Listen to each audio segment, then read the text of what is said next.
The weak don't survive winter in the Silver Pine Mountains. That's what Helga McBride told her stepdaughter Rosemary Love every single day.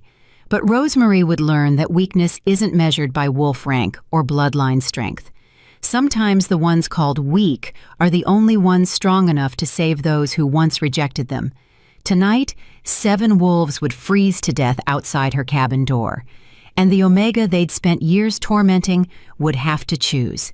Let them die, or prove she was never weak at all. Chapter 1. The Omega's Burden. The first thing anyone noticed about Rosemary Love was that she didn't belong. Not in the Silver Pine Pack, not in her stepmother's Grand Lodge with its cathedral ceilings and imported marble, certainly not in the family that shared her last name, but never her blood. Rosemary? You're tracking mud again. Helga McBride's voice carried from the kitchen, sharp as the winter wind howling outside. Must you always be so thoughtless? Rosemary looked down at her boots. They were clean. They were always clean because she checked 3 times before entering the house. But Helga saw dirt, whether it existed or not. I'm sorry, Mother. The word tasted like ash. Mother. Helga had married Rosemary's father 6 years ago, 2 years after Rosemary's real mother died during a rogue attack. Her father followed his mate to the grave within a year, leaving Rosemary alone with a woman who looked at her the way most people looked at spoiled meat. Don't call me that. Helga emerged from the kitchen, her blonde hair perfect despite the early hour, her silk robe spotless. Everything about Helga McBride was spotless, polished, powerful. She was a beta wolf from a prestigious family, and she never let anyone forget it. You may address me as Helga. I've earned my name. You've earned nothing. Behind Helga, her biological daughter, Tanya Moore, smirked over her coffee cup. Tanya had inherited her mother's looks and her father's alpha bloodline from her first marriage. Where Rosemary was small and plain with mousy brown hair, Tanya gleamed like a jewel. Golden-haired, tall, perfect. The pack's future Luna, destined to mate with Alpha Ricky Mason himself. She can't help being defective, Tanya said, examining her manicured nails. Omega blood is Omega blood. Even if Father was foolish enough to claim her as pack, she'll never be one of us.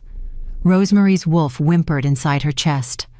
Omega, the lowest rank, the weakest link. In a world where strength determined worth, she had none. Her wolf was small, her scent barely registerable, her presence so forgettable that pack members often walked past her without acknowledgement. But she had one thing they didn't, a heart that refused to go cold. I've prepared breakfast, Rosemary said quietly, gesturing to the dining room where she'd spent the last hour, setting out fresh bread, eggs, bacon, and the honey pastries Tanya loved. And I've stoked all the fires. The temperature is dropping fast. Of course it is. It's winter, you simpleton. Helga swept past her toward the dining room. Honestly, your father should have left you with the orphans at the Pack's charity house. At least there you might have learned to be useful. Rosemary's throat tightened, but she'd learned long ago that tears only made things worse. She followed them to the dining room, taking her seat at the far end of the table, the end closest to the drafty window where ice crystals had formed on the inside of the glass. The Silver Pine territory was brutal in winter. The mountains rose like frozen teeth against the sky, and the valleys between them became death traps when the storms hit. This year was shaping up to be the worst in decades. Already, 3 wolves had died from exposure, and it was only December. The Alpha has called a gathering tonight, Tanya announced, scrolling through her phone. Something about the storm system moving in. Mandatory attendance for all ranked wolves. Ranked wolves, Helga repeated, shooting a pointed look at Rosemary. You'll stay here, of course. Mind the fires and prepare a hot meal for when we return. Try not to burn down the lodge while we're gone. Yes, Helga. Rosemary pushed eggs around her plate. She wasn't hungry anyway. Tanya leaned back in her chair, studying Rosemary with those calculating blue eyes. You know, Rosemary, I almost feel sorry for you. Almost. If you weren't so pathetically grateful for every scrap of attention, maybe someone would respect you." "Tanya's right," Helga added, sipping her coffee. "Your weakness invites cruelty. In the wolf world, that makes you prey, not pack." The words landed like physical blows, but Rosemary kept her face neutral. She'd become an expert at disappearing inside herself, at building walls so high that their cruelty couldn't quite reach the soft parts of her that still hoped, still dreamed, still believed she was worth something. After breakfast, she cleared the table alone while Helga and Tanya prepared for the gathering. The lodge was massive. 8 bedrooms, 4 bathrooms, a commercial kitchen, and a great room with a stone fireplace large enough to roast a whole deer. It had been her father's pride and joy, built with his own hands before he met Helga. Now it felt like a beautiful prison. Rosemary spent the afternoon chopping wood, checking the generator, and ensuring the backup heating systems were functional. The temperature had dropped 15 degrees since morning, and the weather reports predicted a massive storm system moving in by nightfall. The kind of storm that killed wolves who were caught unprepared. She was stacking firewood in the mudroom when she heard the convoy of vehicles departing for pack headquarters. Through the window, she watched Helga's luxury SUV disappear down the mountain road, Tanya's sports car close behind. Finally, silence. Rosemary let out a breath she hadn't realized she'd been holding. For the next few hours, the lodge was hers. No criticism, no contempt, no reminders of how little she mattered. She made herself tea and settled into the window seat overlooking the valley.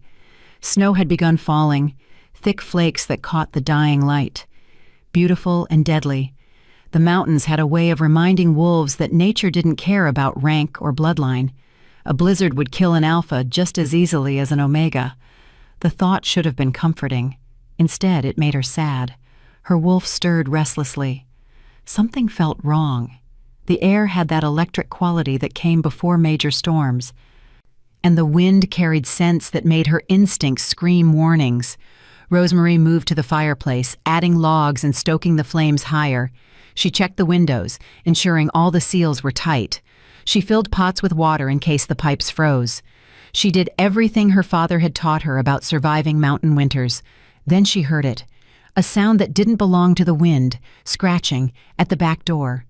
Rosemary's wolf surged forward, hackles raised. Every instinct screamed danger. Rogues sometimes attacked during storms, using the weather as cover. She grabbed the silver knife from the kitchen drawer, one of the few things her father had left her, and approached the door cautiously. The scratching came again, weaker this time, desperate. Through the window beside the door, she saw them, wolves, 7 of them, collapsed in the snow outside her door. Their fur was crusted with ice, their bodies trembling violently. Even from inside, she could see the fog of their labored breathing. They were dying. Rosemary's heart lurched. She should call pack headquarters. She should wait for Helga to return. She should do anything except open that door because inviting strange wolves into your home was dangerous, stupid, potentially fatal. But then one of the wolves lifted its head, and she saw its eyes. Blue, startlingly blue. Human awareness burning behind the animal gaze. They weren't rogues. They were pack wolves, shifted wolves caught in the storm. The wolf's mouth opened, and somehow, impossibly, a single word emerged, rough and broken, but unmistakable. Please. Rosemary's hands moved before her brain could stop them. She threw open the door, and the winter storm rushed in like a living thing, stealing her breath and burning her lungs. "Inside!" she commanded, her voice stronger than she'd ever heard it. "Now!" The wolves didn't need to be told twice. They crawled across the threshold, one by one, leaving trails of melting snow and ice. They were massive, alpha-sized, every one of them. Their scents were wrong, though, muted and strange, as if something had suppressed their true nature. The last wolf collapsed just inside the door. Rosemary slammed it shut and threw the bolt, her heart hammering. 7 strange wolves. In her home, during a blizzard that would last for days. What had she done? Chapter 2. The 7 Strangers. The wolves lay scattered across her great room floor like broken statues, their sides heaving with each labored breath. Steam rose from their ice-crusted fur as the warmth of the lodge began to penetrate their frozen bodies. Rosemary's hands trembled as she locked the door and turned to face what she'd done. 7 wolves, 7 massive, unknown wolves who could kill her the moment they regained their strength. Her Omega instinct screamed at her to submit, to cower, to make herself as small and unthreatening as possible. But a deeper part of her, the part that remembered her father teaching her about honor and duty, pushed her forward. "You're safe now," she said, her voice steadier than she felt. "But I need you to shift back. I can't help you if I don't know what I'm dealing with." None of them moved. Their eyes tracked her, intelligent and aware, but they remained in wolf form. Rosemary grabbed blankets from the linen closet, her mind racing. They were too cold to shift. That had to be it. Hypothermia prevented the change. She'd read about it in her father's journals. A wolf needed core body temperature stability to shift safely, and these 7 were barely clinging to life. She worked quickly, methodically. First, she dragged the largest wolf, a massive beast with midnight black fur, closer to the fireplace. His eyes fluttered closed as she covered him with blankets, and she felt his body shudder with relief. One by one, she moved them. The silver-gray wolf with a distinctive scar across his muzzle, the dark brown wolf whose left ear was torn, the russet-colored wolf with amber eyes, the charcoal wolf with white markings on his chest, the slate-gray wolf who was smallest of the 7, but still twice her size, the tawny wolf whose fur seemed to shimmer in the firelight. Each one allowed her to move them without protest, too weak to resist even if they'd wanted to. Rosemary filled bowls with warm water and knelt beside the black wolf. "Drink," she urged, tilting his massive head. "Slowly." His tongue emerged, lapping weakly at the water. The others watched, and she moved between them, offering water to each in turn. Some drank greedily. Others could barely manage a few laps before their heads dropped back to the floor. "What were you doing out there?" she murmured, checking the russet wolf's paws. His pads were cracked and bleeding from the ice. The storm warnings went out hours ago. Every pack wolf should have been at headquarters or secured in their homes. The russet wolf's amber eyes met hers, and she saw something flicker there. Shame? Regret? She grabbed her father's old medical kit from the storage room and began treating the injuries she could see: frostbite on the ears and tails, cracked paw pads, patches of fur torn away by wind and ice. As she worked, she kept up a steady stream of one-sided conversation. "My father used to say that the mountains test everyone eventually," she said, applying salve to the silver-gray wolf's damaged paws. "He said that survival wasn't about being the strongest or the fastest. It was about being smart enough to know when to seek shelter and humble enough to accept help when it was offered." The silver-gray wolf made a sound, not quite a whimper, not quite a growl. Acknowledgement. An hour passed, then 2. The wind outside had become a shrieking monster that rattled the windows and hurled snow against the walls. The temperature inside the lodge was dropping despite the roaring fire, and Rosemary knew the backup generator would kick on soon. She was arranging more blankets around the charcoal wolf when she felt it, the strange ripple in the air that signaled a shift beginning. The black wolf convulsed, his body contorting as bones realigned and fur receded. Rosemary quickly looked away, giving him privacy, and tossed a blanket in his direction. "Thank you." The voice was deep, rough with cold and exhaustion. She turned slowly. The man sitting where the black wolf had been was stunning. Sharp features, dark hair, and those same piercing blue eyes. He clutched the blanket around his waist, his muscular chest still shaking with cold. "Who are you?" Rosemary asked, maintaining distance between them. "Why were you dying outside my door?" "My name is Lucas Morrison." He coughed, his breath still fog in the air. "And we weren't supposed to be here. We were supposed to be dead." The words hit her like a physical blow. "What?" Before Lucas could answer, another shift began. The silver-gray wolf transformed into a man with platinum blonde hair and a face full of old scars. Then the russet wolf became a broad-shouldered man with kind amber eyes. One by one, they shifted back, and Rosemary found herself surrounded by 7 naked, shivering men in her great room. She grabbed every blanket, towel, and spare piece of fabric she could find and threw them at the group. "Cover yourselves. Then someone better start explaining." The tawny wolf, now a lean man with sharp features and calculating eyes, spoke first. "We're Elite Guard, Alpha Ricky Mason's personal protection unit." Rosemary's blood ran cold. The Elite Guard, the 7 most dangerous wolves in the Silver Pine Pack, warriors trained from childhood to kill without hesitation, to follow orders without question, to protect the Alpha bloodline above all else. She'd invited 7 killers into her home. "The Alpha ordered us into the mountains tonight," Lucas continued, his voice gaining strength. "He said there was a rogue incursion at the eastern border, said it was urgent, couldn't wait for the storm to pass." "So you went," Rosemary said slowly, "and there was no incursion." "There was nothing," the scarred blonde man said bitterly. "Just empty mountains and a death trap of a storm. By the time we realized we'd been sent on a fool's errand, the weather had turned catastrophic. We tried to make it back, but you would have died," Rosemary finished. She moved to the kitchen, her mind racing. Why would Alpha Ricky Mason send his own elite guard to die in a blizzard? The 7 men exchanged dark looks. Finally, the smallest of them, the slate-gray wolf, now a wiry man with intelligent dark eyes, spoke. "Because we know something we shouldn't, and the Alpha wants us silenced before we can reveal it." Rosemary's hands froze on the kettle she'd been filling. "What do you know?" "That Alpha Ricky Mason isn't the true heir to the Silver Pine Pack," Lucas said quietly.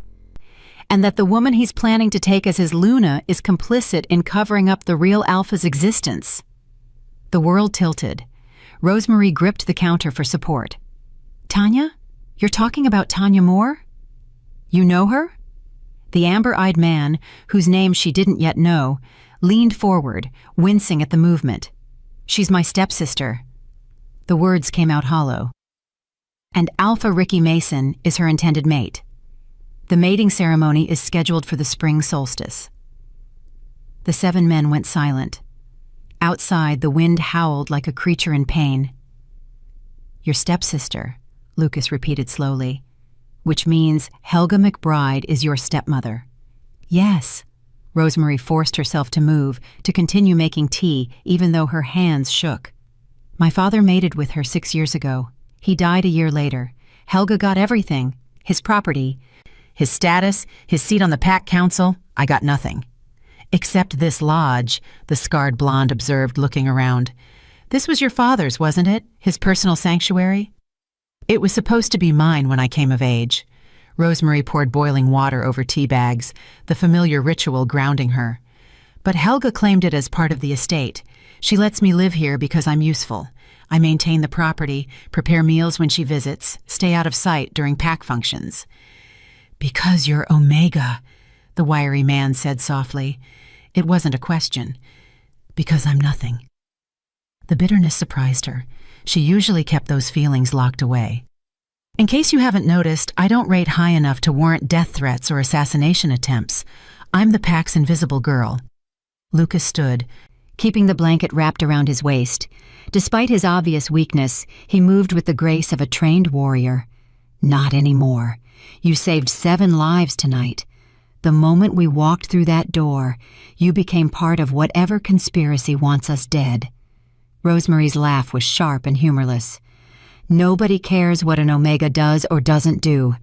I could harbor fugitives for years and no one would notice." "Someone will notice when we don't die," the amber-eyed man said grimly. "Someone will come looking, and when they find us here with you, they'll kill her too," the tawny-haired man finished, "to tie up loose ends." The teacup slipped from Rosemary's fingers and shattered on the floor. She stared at the 7 men. 7 elite warriors who'd been sent to die, who'd crawled to her door in desperation, who'd inadvertently dragged her into something far more dangerous than a blizzard. "Then I suppose," she said quietly, kneeling to pick up the broken pieces, "we'd better make sure no one finds you." Lucas crossed the room and knelt beside her, his large hands carefully gathering the shattered ceramic. "Why are you helping us? You don't know us. We could be lying. We could be dangerous." Rosemarie met his blue eyes. "Because 7 wolves begged at my door, and I'm not the kind of person who turns away someone in need, even if it costs me everything." For a long moment, Lucas simply stared at her. Then something shifted in his expression. Recognition, perhaps, or respect. "What's your name?" he asked. "Rosemarie Love." "Well, Rosemarie Love," Lucas said, a faint smile touching his lips despite their dire situation. "You just became the most dangerous Omega in the Silver Pine Pack."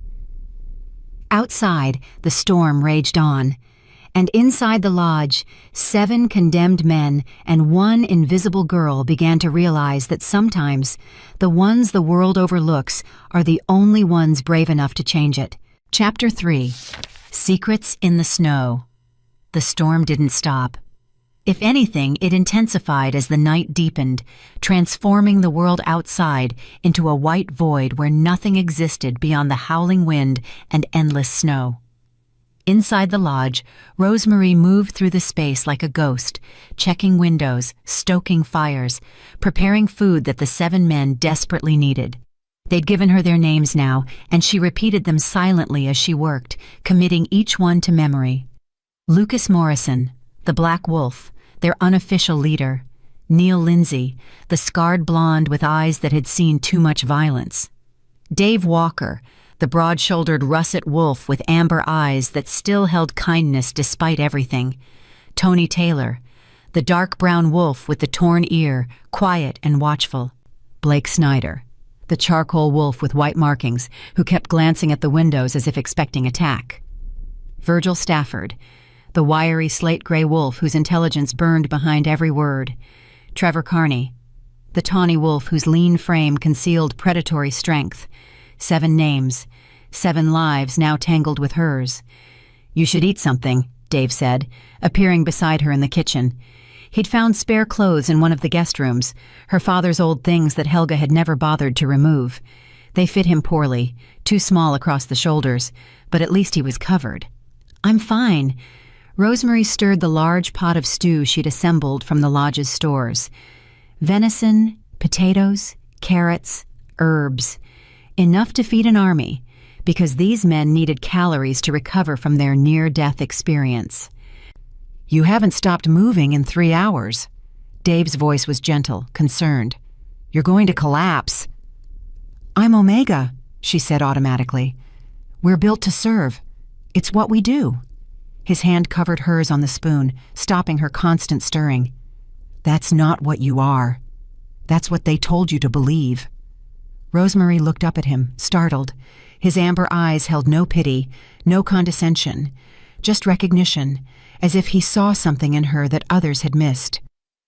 "The stew's ready," she said quietly, pulling her hand away. "Help me carry it to the others." In the great room, the remaining 6 men had arranged themselves around the fireplace, still weak but recovering. Virgil had found her father's old journals and was flipping through them with obvious interest. Neil was methodically checking the lodge's security, testing locks and examining sight lines. The others simply rested, their bodies healing at the accelerated rate that shifters possessed. Rosemarie ladled stew into bowls and distributed them. The men ate in silence at first, too hungry for conversation. She perched on the edge of the window seat, her own bowl untouched in her lap, and watched them. They didn't look like killers. They looked like men who'd been betrayed by the people they'd sworn to protect. "You said you know something dangerous," she finally said. "About Alpha Ricky Mason not being the true heir. What did you mean?" Lucas set down his empty bowl and leaned forward.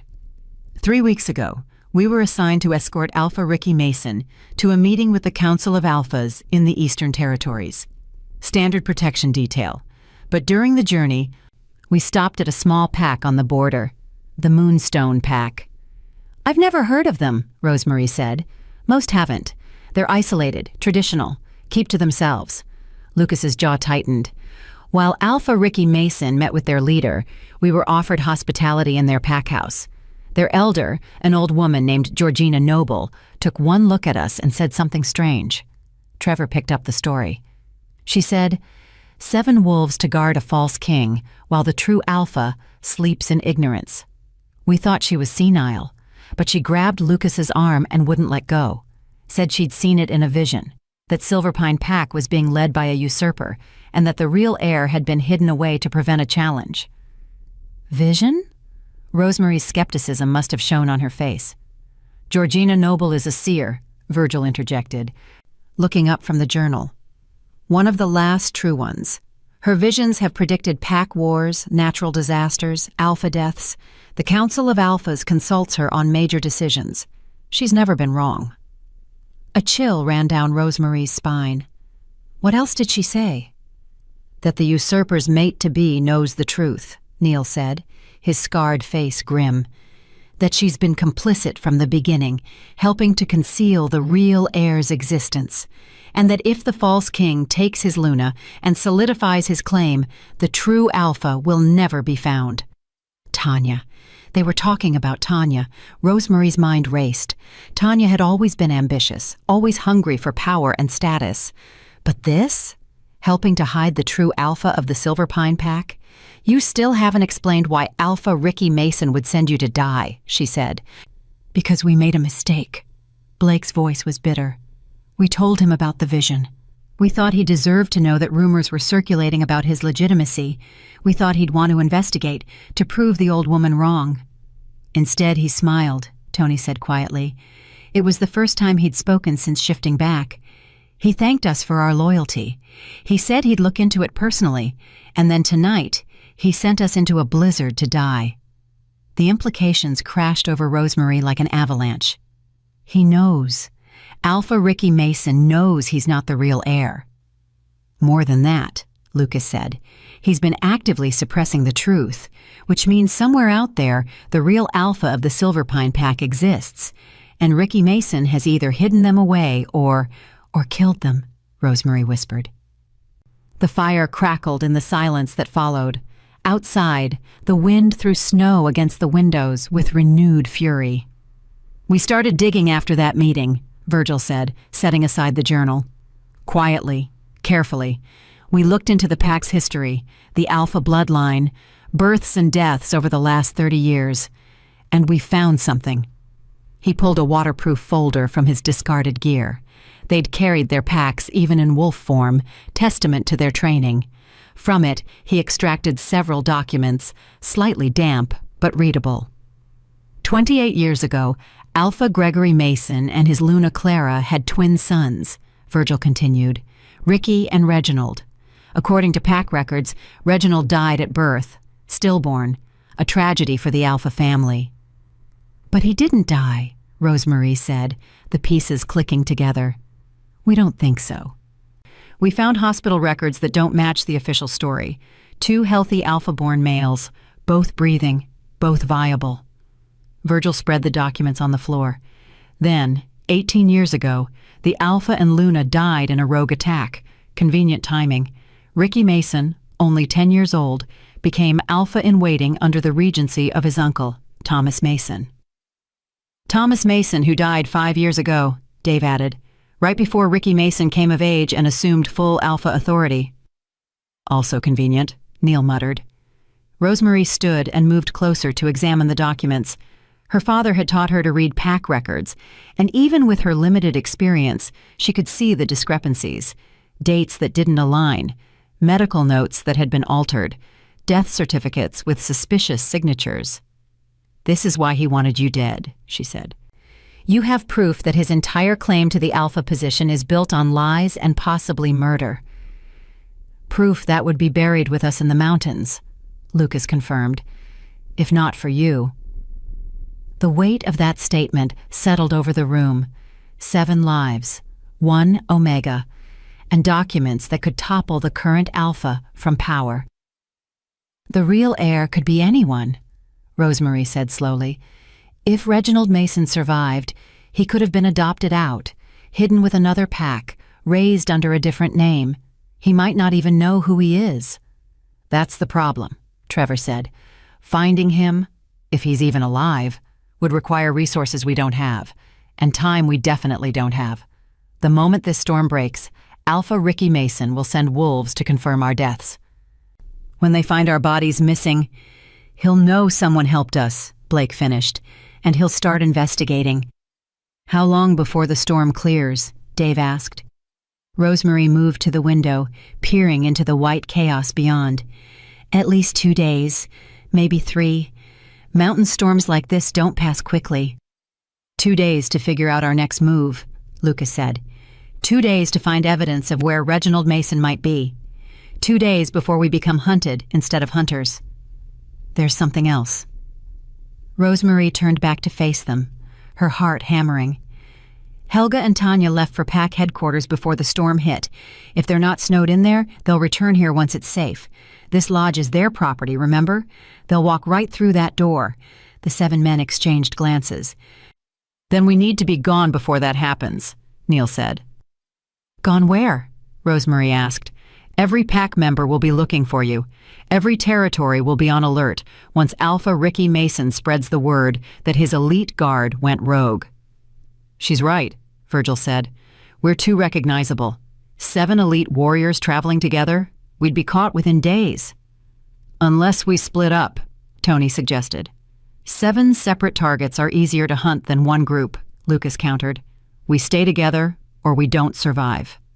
The debate continued, voices rising as exhaustion and fear took their toll. Rosemary watched them argue, these 7 powerful men who'd been reduced to fugitives by a leader they'd trusted. They were warriors, trained for combat and strategy, but not for this kind of warfare, not for politics and conspiracy and invisible enemies. Her father's words echoed in her mind. Sometimes the strongest wolves are too proud to ask for help, and sometimes the weakest wolves are the only ones brave enough to offer it. There is another option, Rosemary heard herself say. The arguing stopped. 7 pairs of eyes turned to her. You stay here, she continued, her voice gaining strength, hidden, while I search for Reginald Mason. The reaction was immediate and unanimous. Absolutely not, Lucas said. Too dangerous, Dave added. You're Omega, Neil said flatly. No one would believe you have information worth hearing. That last comment stung, but Rosemary pushed past the pain. Exactly. I'm Omega. I'm invisible. I can move through the pack, ask questions, access records that you can't. No one pays attention to what I do or where I go. I'm beneath notice. Until you're not, Trevor said. Until someone realizes you're investigating the Alpha bloodline. Then you're dead.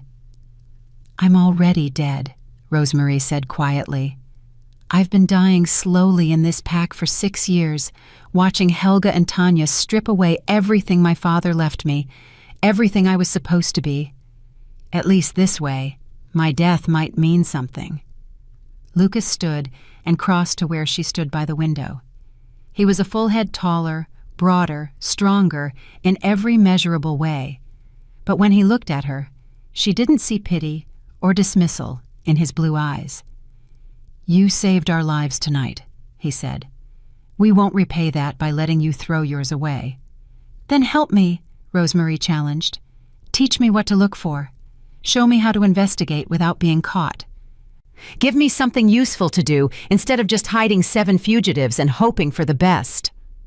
The storm howled outside, as if nature itself was waiting for their decision. Finally, Virgil spoke. She's right. We need someone on the inside, someone who can move freely, and an Omega investigating pack history wouldn't seem threatening, just strange. Strange I can work with, Rosemary said. This is insane, Blake muttered, but he didn't argue further. Lucas studied her for a long moment, then slowly he nodded. 2 days. We teach you everything we can about investigation and self-defense. You learn fast, you follow our instructions exactly, and you never take unnecessary risks. Deal?" Rosemarie extended her hand. "Deal." His grip was warm, strong, and for the first time in 6 years, Rosemarie felt like someone actually saw her. Not as an Omega, not as Helga's unwanted stepdaughter, but as someone capable of making a difference. "Get some rest," Lucas said, releasing her hand. "Tomorrow, your real training begins." As Rosemarie climbed the stairs to her small bedroom, she heard the men beginning to plan, their voices low and urgent. She paused at her door and looked back down at them. 7 warriors who'd been sentenced to death, now fighting for their lives in her father's lodge. She'd saved them tonight, but the question remained, could she save them tomorrow? And more importantly, could she save herself? Chapter 4. Training the Untrained. Rosemarie woke to the smell of coffee and the sound of male voices arguing downstairs. For a moment, she forgot where she was. Forgot about the 7 fugitives sleeping in her great room. Forgot about the storm still raging outside. Forgot about the impossible task she'd agreed to undertake. Then reality crashed back, and she was out of bed and dressed in minutes. The great room had been transformed overnight. Her father's old tactical maps covered one wall, marked with locations and notes in neat handwriting. The 7 men had organized themselves into a makeshift war room, and they barely glanced up when she descended the stairs. "Coffee's fresh," Dave called from the kitchen. "And I made breakfast. Hope you like scrambled eggs." Rosemarie blinked. An elite warrior had made her breakfast. The absurdity of the situation almost made her laugh. "The storm's still going strong," Neil reported, standing by the window with binoculars. "Visibility is maybe 10 feet. Nothing's moving out there." "Good."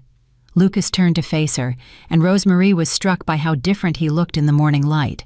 Still dangerous, still powerful, but more human somehow. "We've been planning your curriculum." "My what?" "Training schedule," Virgil clarified. He'd claimed her father's old desk and spread documents across every surface. "You have approximately 48 hours to learn what we spent years mastering. It's impossible, but we're going to try anyway." Trevor stood from where he'd been doing push-ups by the fireplace. "First lesson, physical awareness. You're small, you're Omega, and you have no combat training. That makes you vulnerable. We're going to teach you how to move through space without being noticed, and how to escape if someone does notice." "I already know how to be invisible," Rosemarie said quietly. "No," Lucas's voice was firm. "You know how to make yourself small. That's different from tactical invisibility. Being small is about shame. Being invisible is about strategy." The distinction hit her harder than she expected. He was right. She'd spent years shrinking herself, apologizing for existing, trying to take up as little space as possible. That wasn't strength. That was survival born from trauma. "Show me," she said.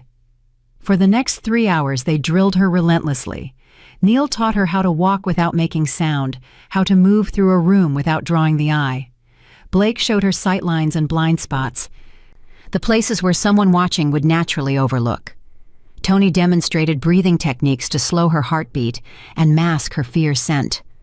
"Wolves rely heavily on scent," Tony explained, his torn ear twitching as he spoke. "But Omega scent is already muted. Use that. If you control your breathing and your fear response, you can move through a crowd of wolves and barely register." "Why didn't anyone teach me this before?" Rosemarie asked, frustrated after her 10th failed attempt to cross the room without Neil detecting her. "Because no one thought an Omega was worth teaching," Neil said bluntly. "In most packs, Omegas are treated as servants or worse. The idea that one might need combat or stealth skills never occurs to anyone." "Except us," Dave added, appearing with sandwiches for everyone. "We've seen Omega wolves do incredible things when given the chance. You're not less than us, Rosemarie. You're just untrained." The afternoon brought different lessons. Virgil taught her how to read pack documents, how to spot alterations and forgeries, which records were public and which required authorization to access. "The pack archives are in the basement of headquarters," he explained, showing her diagrams of the building's layout. They're supposed to be accessible to all pack members, but in practice, only ranked wolves ever request access. If you go there, you need a plausible reason. What kind of reason? Research for a personal project. Genealogy, maybe. Say you're trying to trace your father's lineage. Virgil's dark eyes met hers. It's not even a lie. Your father was Silver Pine Pack. You have every right to access those records. Helga will never allow it. Helga doesn't need to know, Trevor interjected. He'd been teaching her lock-picking for the last hour, and her fingers ached from the practice. You're going to learn how to access places you're not supposed to be, starting with this. He handed her a small leather case containing picks and tension wrenches. Every door in Pack headquarters uses the same basic lock system. Master this, and you can go anywhere. Rosemary stared at the tools. You're teaching me to break and enter. We're teaching you to survive, Lucas corrected. He'd been watching from the sidelines, occasionally offering advice, but mostly observing. When you're outmatched physically and politically, you use different weapons: intelligence, stealth, misdirection. And sometimes, Blake added with a grim smile, you just pick the damn lock and take what you need. As evening approached, the lessons shifted again. Dave pulled her into the kitchen while the others continued their planning. You need to eat more, he said gently, preparing another enormous meal. I've watched you all day. You barely touched breakfast, skipped lunch entirely. You can't function on coffee and adrenaline. I'm not hungry. That's the stress talking. He pushed a plate toward her, roasted chicken, vegetables, bread. Your body needs fuel, especially now.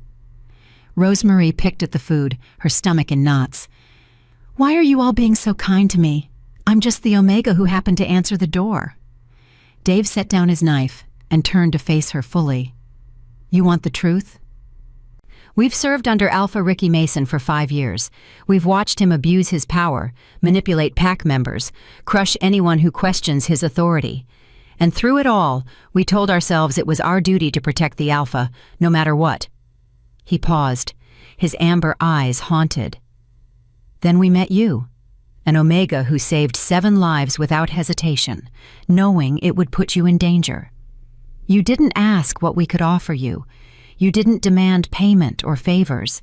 You just helped, because it was the right thing to do. That doesn't make me special, Rosemary said quietly. That just makes me decent.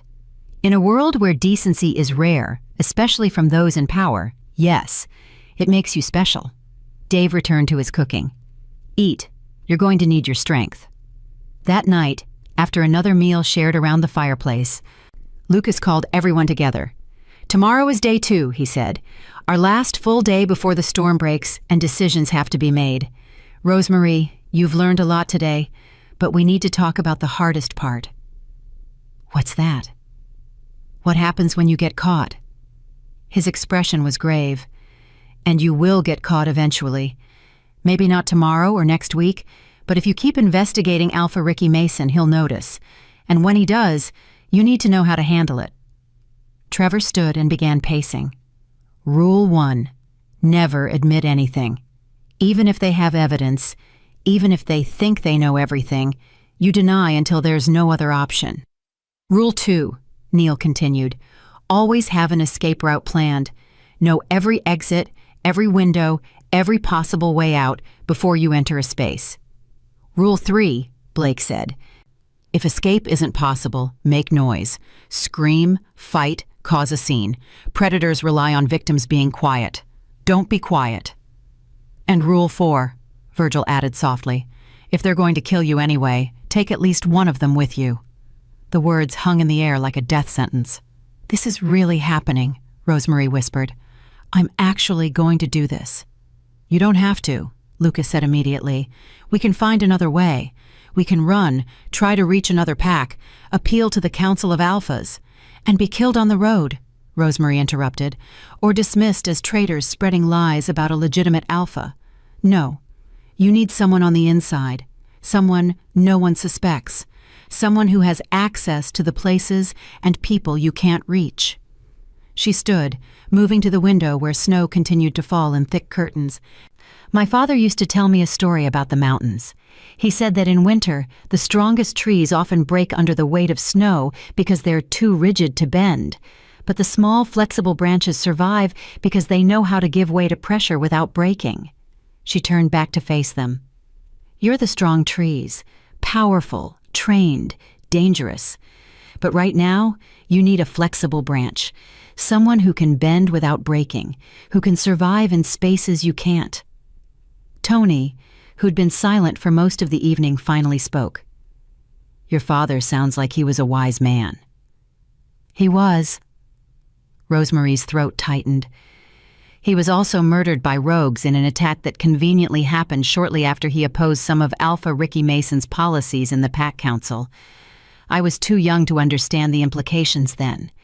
But now you're wondering if it was really rogues, Lucas said quietly. Now I'm wondering how many deaths Alpha Ricky Mason is responsible for. Rosemary met each of their eyes in turn. My father's, possibly the true heirs. Yours if I don't do this. How many more before someone stops him? The fire crackled in the silence that followed. Outside, the wind had shifted direction, hurling snow against a different set of windows.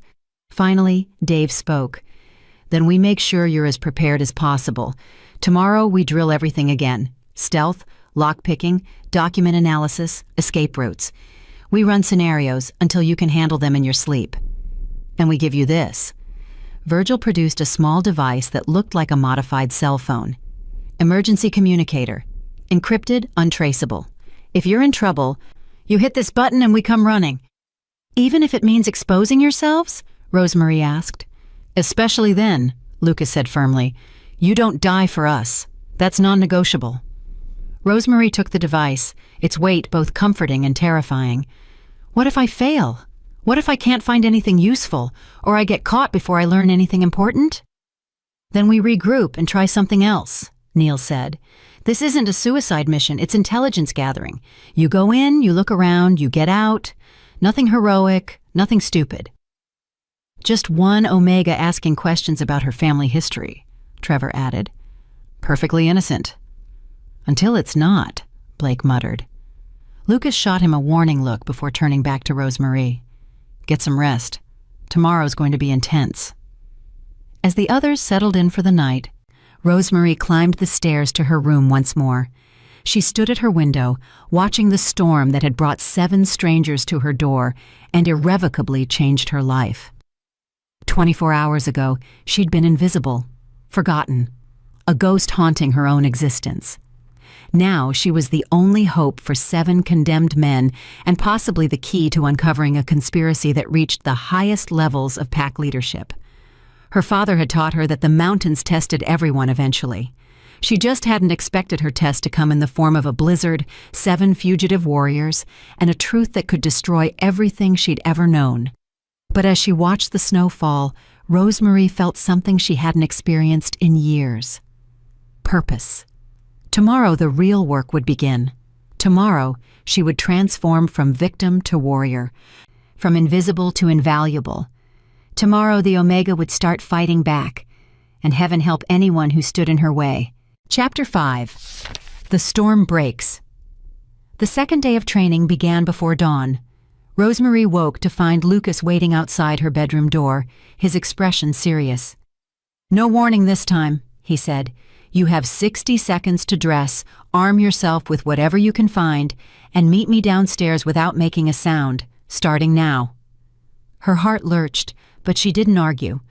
The moment he disappeared down the hallway, she moved. Jeans, thermal shirt, boots. The silver knife her father had given her went into her boot. The emergency communicator went into her pocket. She grabbed a hair tie and secured her mousy brown hair as she descended the stairs, counting the seconds in her head. 58, 59, 60. She stepped into the great room to find all 7 men waiting, arranged in a semicircle like judges. 53 seconds, Lucas said. Not bad, but if someone breaks into your room intent on killing you, those 7 seconds could be fatal. Again. This time, 45 seconds. They ran the drill 12 times. By the end, Rosemarie could dress, arm herself, and reach the great room in 38 seconds without making a sound loud enough for Neil's enhanced hearing to detect. "Better," Neil acknowledged. "But you favored your right side when you moved. Anyone watching would notice. Compensate." Breakfast was a working meal. They ate while Virgil quizzed her on pack hierarchy, building layouts, and document classification systems. When she hesitated on an answer, he made her run it again until she could recite the information without thinking. "Knowledge has to be automatic," he explained. "If you're in pack headquarters and someone asks you a question, you can't pause to remember. Hesitation looks like guilt." "What if I genuinely don't know something?" Rosemarie asked. Then you smile, act embarrassed, and say you've been so focused on your personal research that you forgot basic information. Play to their expectations. Omegas are supposed to be scattered, emotional, forgetful. Use their prejudices against them. The words should have stung, but Rosemarie was beginning to understand.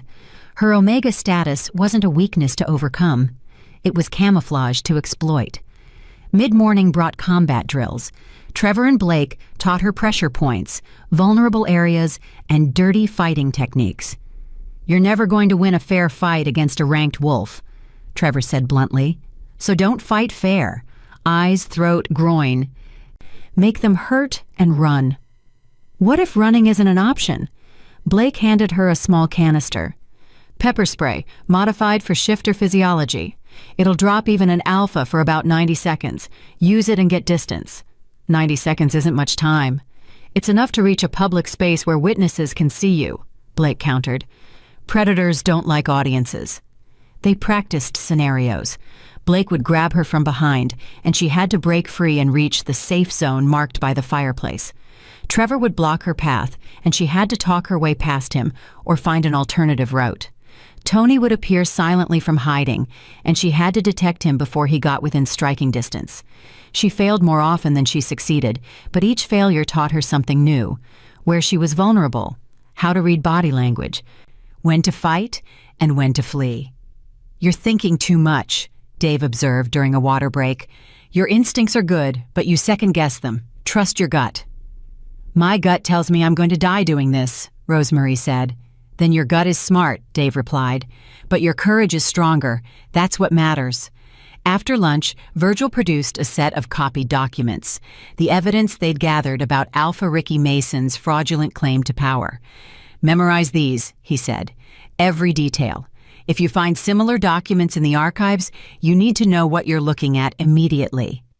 Rosemarie studied the papers until her eyes ached. Birth certificates, hospital records, death certificates, pack registry entries.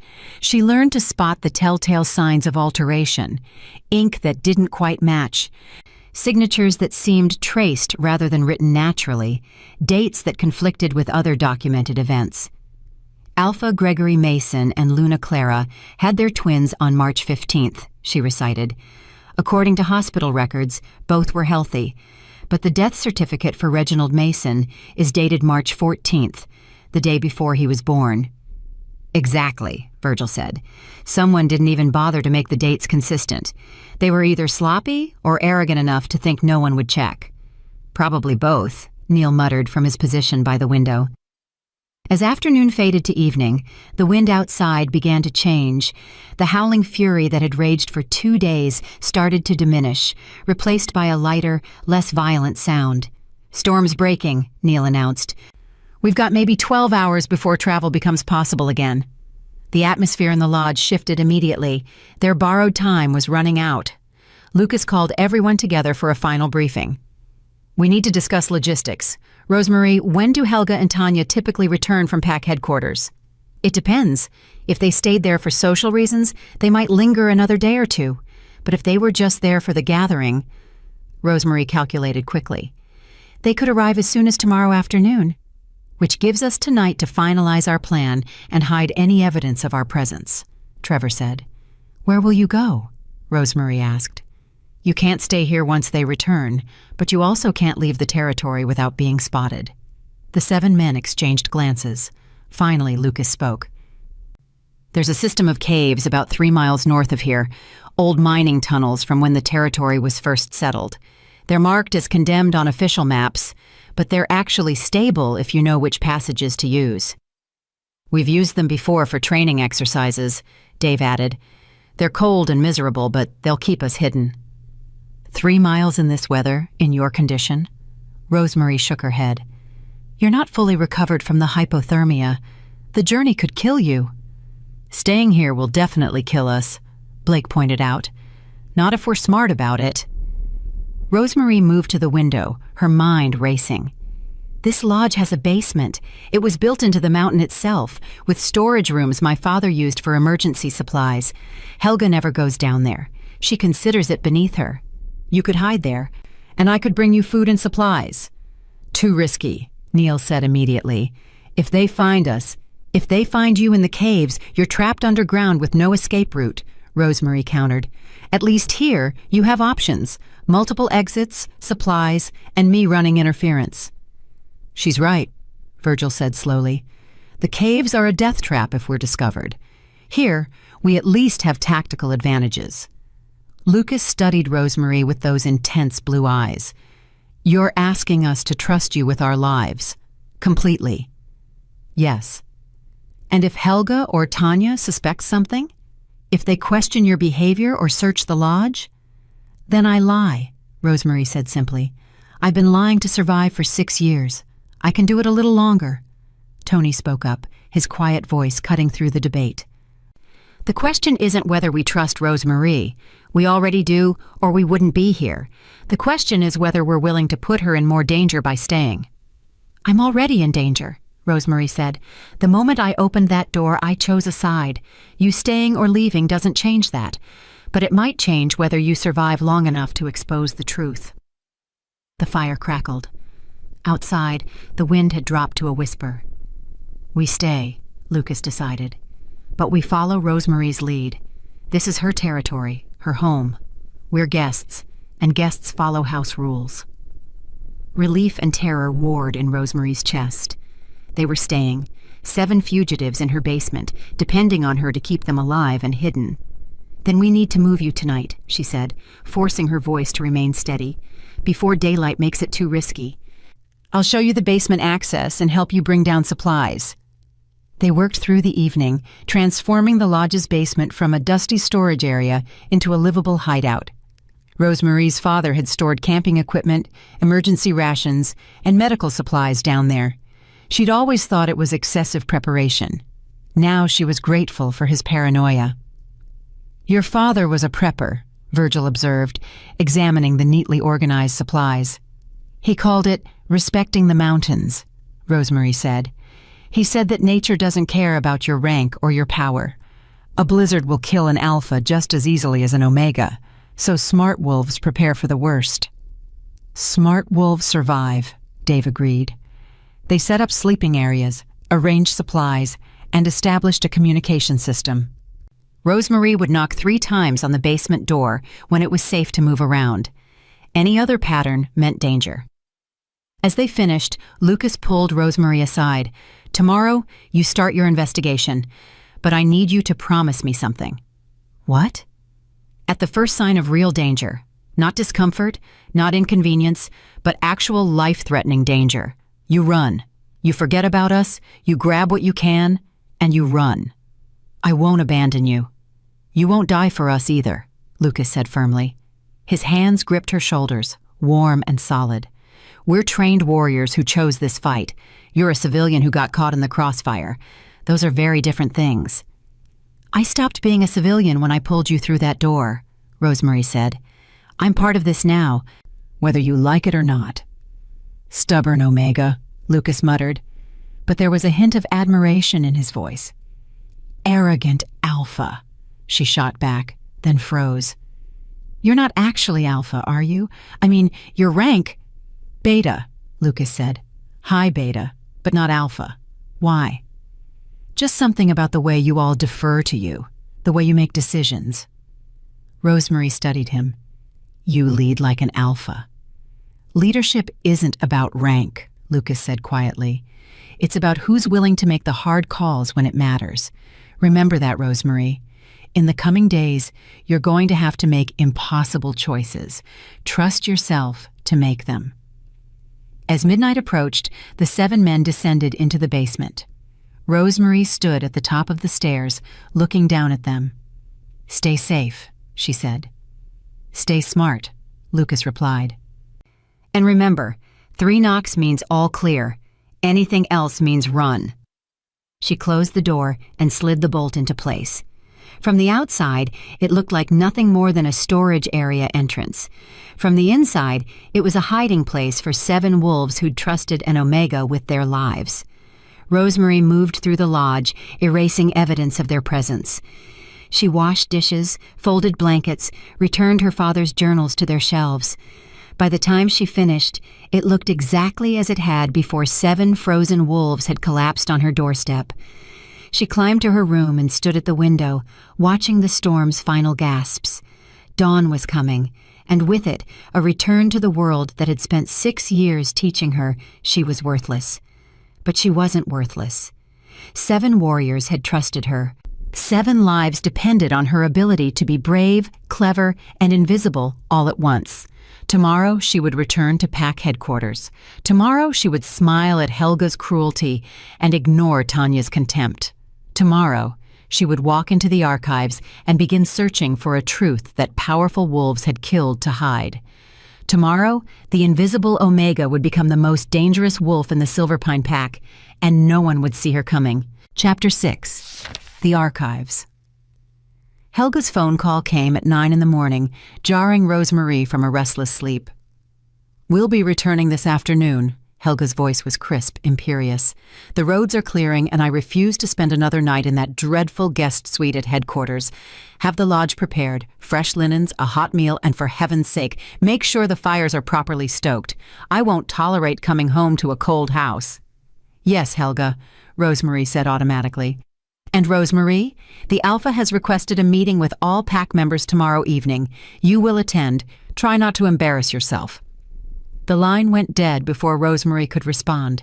She sat on her bed, heart pounding. A mandatory Pack meeting, which meant she had less than 36 hours to access the archives, find useful information, and return before she was expected at headquarters alongside every other Pack member. 3 quiet knocks on the basement door.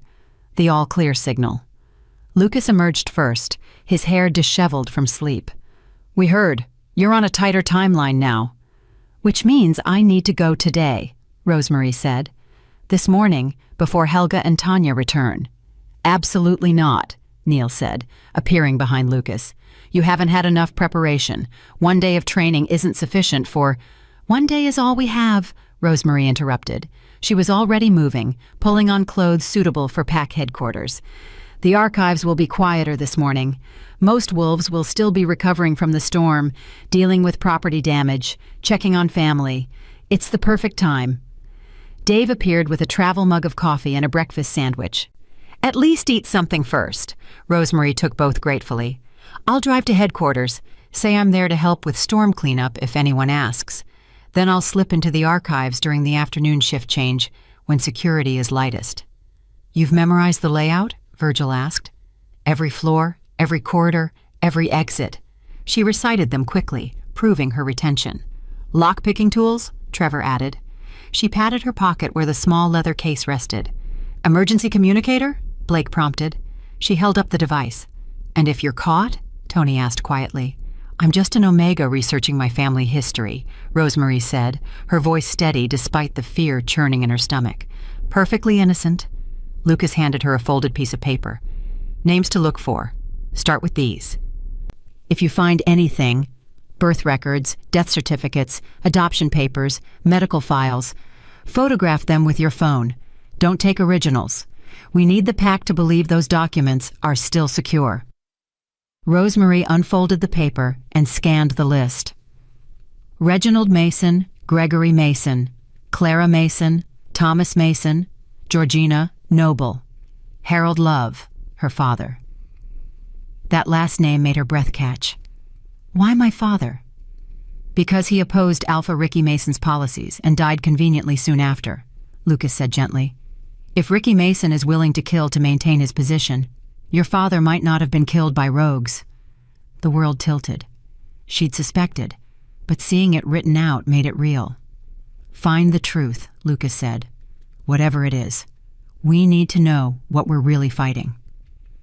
20 minutes later, Rosemarie was driving down the mountain road in her old sedan, her hands gripping the wheel tightly. The storm had left the world transformed, everything buried under feet of pristine snow, the trees bent under white weight, the sky a brilliant blue that hurt to look at. Beautiful and treacherous, just like everything else in her life. Pack headquarters loomed at the base of the mountain, a massive complex of buildings that served as the administrative and social center of Silver Pine Territory. The main building was modern glass and stone, all clean lines and expensive architecture. The archives were in the oldest section, a stone structure that had been part of the original settlement. She parked in the visitor lot and sat for a moment, breathing deeply, controlling her fear scent. You're just an Omega, no threat, beneath notice. The mantra steadied her. The main entrance was busy with wolves coming and going, dealing with post-storm logistics. Rosemarie slipped through, keeping her head down, her body language submissive. No one stopped her. No one even looked at her. Invisible, just like always.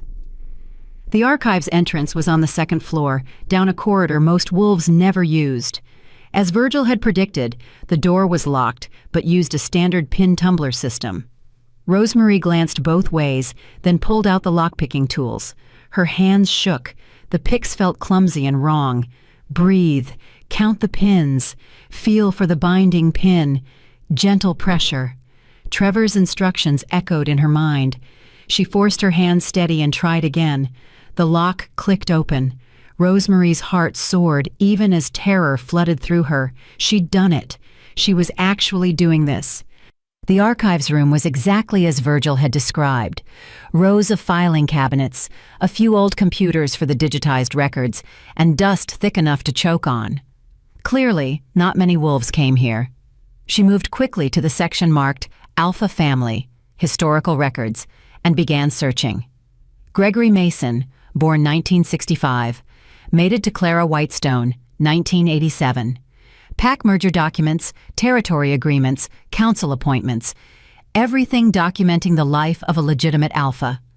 Then she found it. A birth certificate dated March 15th, 28 years ago. Twins, Ricky and Reginald Mason, both listed as healthy, normal weight, breathing independently. She photographed it with trembling hands. Next, she found Reginald's death certificate, dated March 14th, the day before the birth certificate. Cause of death listed as stillborn. But the signature at the bottom was smudged, barely legible, and the ink was a different shade than the rest of the document. More photographs. She dug deeper. Hospital records from the human facility where the twins were born. Silver Pine Pack used human hospitals for complicated births, a safety measure in case medical intervention was needed. The records showed 2 healthy male infants, both released into parental custody. But there was a notation at the bottom of one page, almost hidden in the margin. Infant B, transferred to alternative care per parental request. Document sealed by court order. Infant B, the second born. Reginald. He hadn't died. He'd been given away. Rosemarie's hands shook as she photographed the page. Why would alpha parents give away one of their twin sons, especially alpha-born twins, which were rare and precious? She kept searching, losing track of time as she pulled file after file. She found her father's death report, killed by rogues during a territorial dispute. But there were inconsistencies. The location didn't match known rogue territories.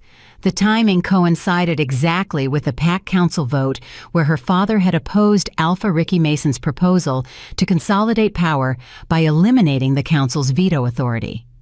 More photographs, evidence mounting. She was so focused on the documents that she didn't hear the footsteps until it was too late. Well, what do we have here?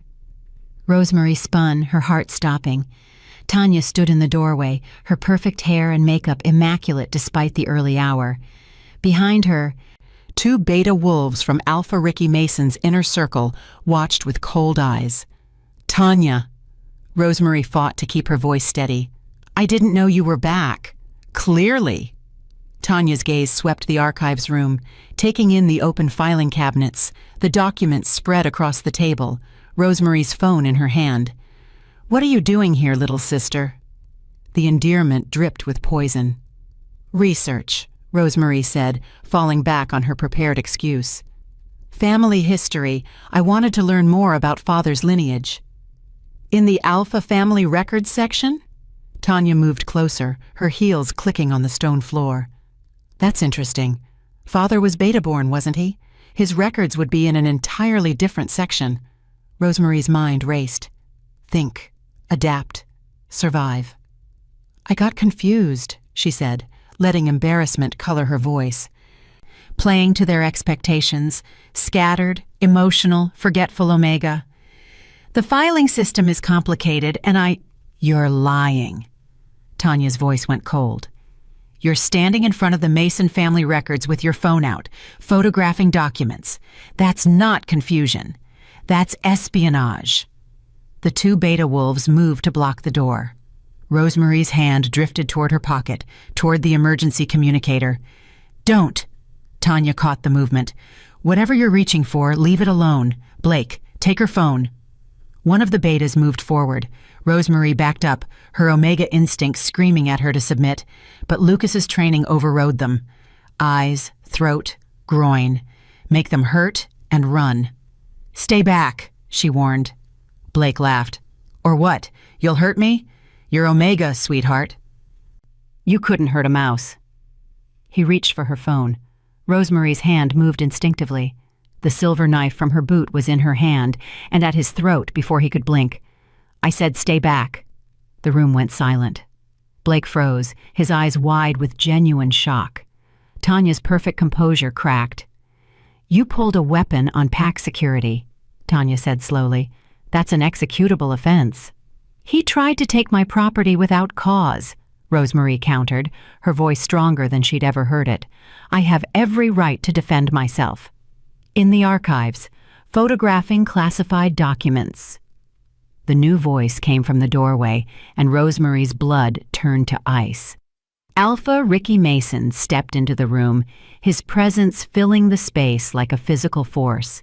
He was tall, golden-haired, every inch the powerful leader, and his eyes, as they fixed on Rosemary, held nothing but calculation. Well, he said softly, this is unexpected. The invisible Omega, suddenly very visible indeed. Rosemary kept the knife steady at Blake's throat, even as her mind screamed that she was dead. Lucas had been right. She'd been caught, and now she was going to pay the price. But if she was going to die, she'd make it mean something. These documents, she said, gesturing to the spread files. They're forgeries. Someone altered Reginald Mason's death certificate. Someone sealed hospital records that prove both twins survived. Someone has been lying about the Alpha bloodline for 28 years. Ricky Mason's smile was colder than the blizzard that had nearly killed 7 men. Is that so?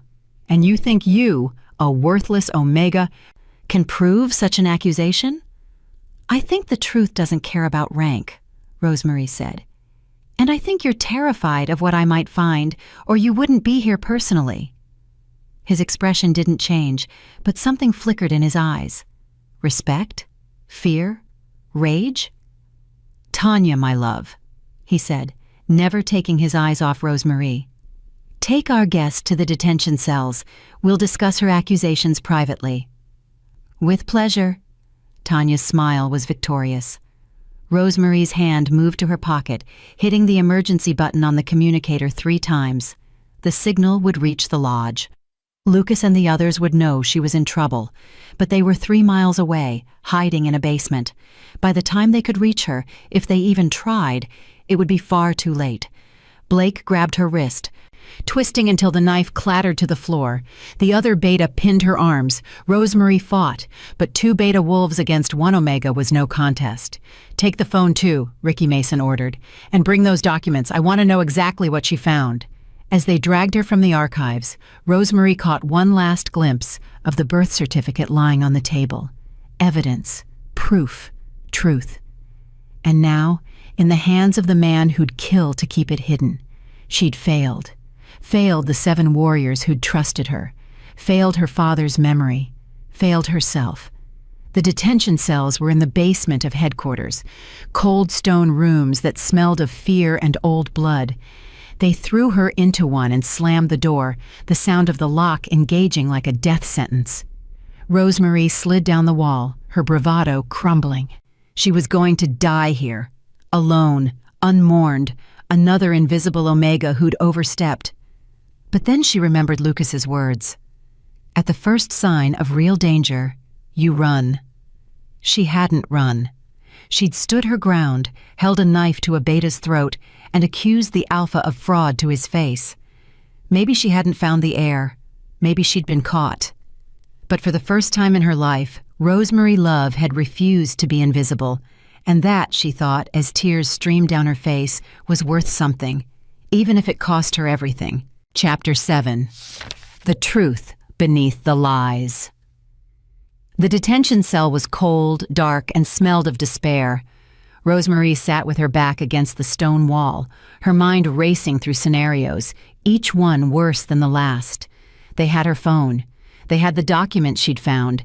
They knew she'd been investigating the Alpha bloodline. And she had no way to warn Lucas and the others. Hours passed, or maybe minutes. Time moved strangely in the darkness. Rosemarie's stomach growled, reminding her that she'd barely eaten breakfast. Her throat was dry, her lips cracked. But worse than the physical discomfort was the knowledge that 7 men were waiting for her signal, unaware that she'd been captured. The door opened with a screech of metal on stone. Tanya entered, carrying a bottle of water and a bland sandwich. Behind her, one of the beta guards remained in the doorway, watching. "Eat," Tanya commanded, setting the items on the floor. "The Alpha wants you coherent for questioning." Rosemarie didn't move. "Where's Helga?" "Mother is being briefed on the situation." Tanya's smile was cruel. "She's very disappointed in you. Though honestly, I don't know why she expected anything different from an Omega with delusions of competence." "Is that what you tell yourself?" Rosemarie asked quietly. "That rank determines worth? That being born beta makes you better than me?"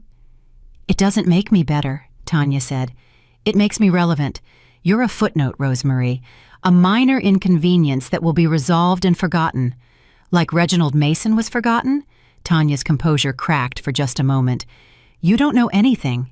"I know enough," Rosemarie said, pushing herself to her feet despite her exhaustion. "I know that Alpha Ricky Mason's twin brother didn't die at birth.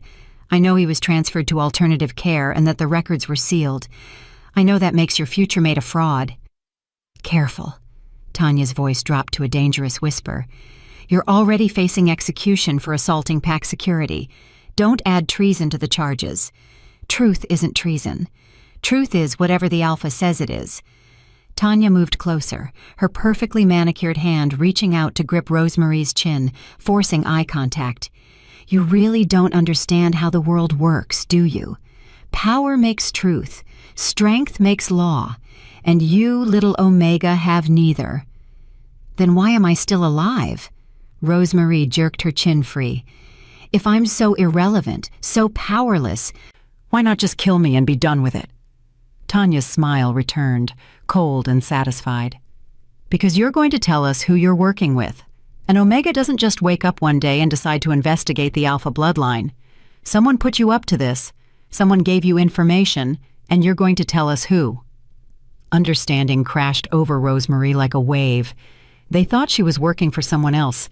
They didn't realize she'd stumbled into this by accident, or rather, by opening her door to 7 dying wolves during a blizzard, which meant Lucas and the others were still safe, as long as she didn't break.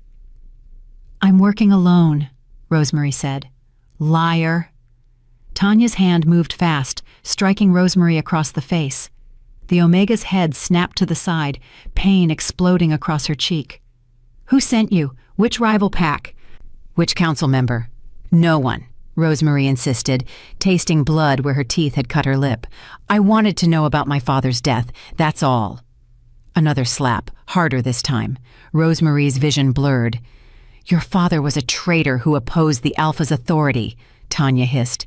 "He got what traitors deserve, and so will you once you stop being stubborn and tell us the truth."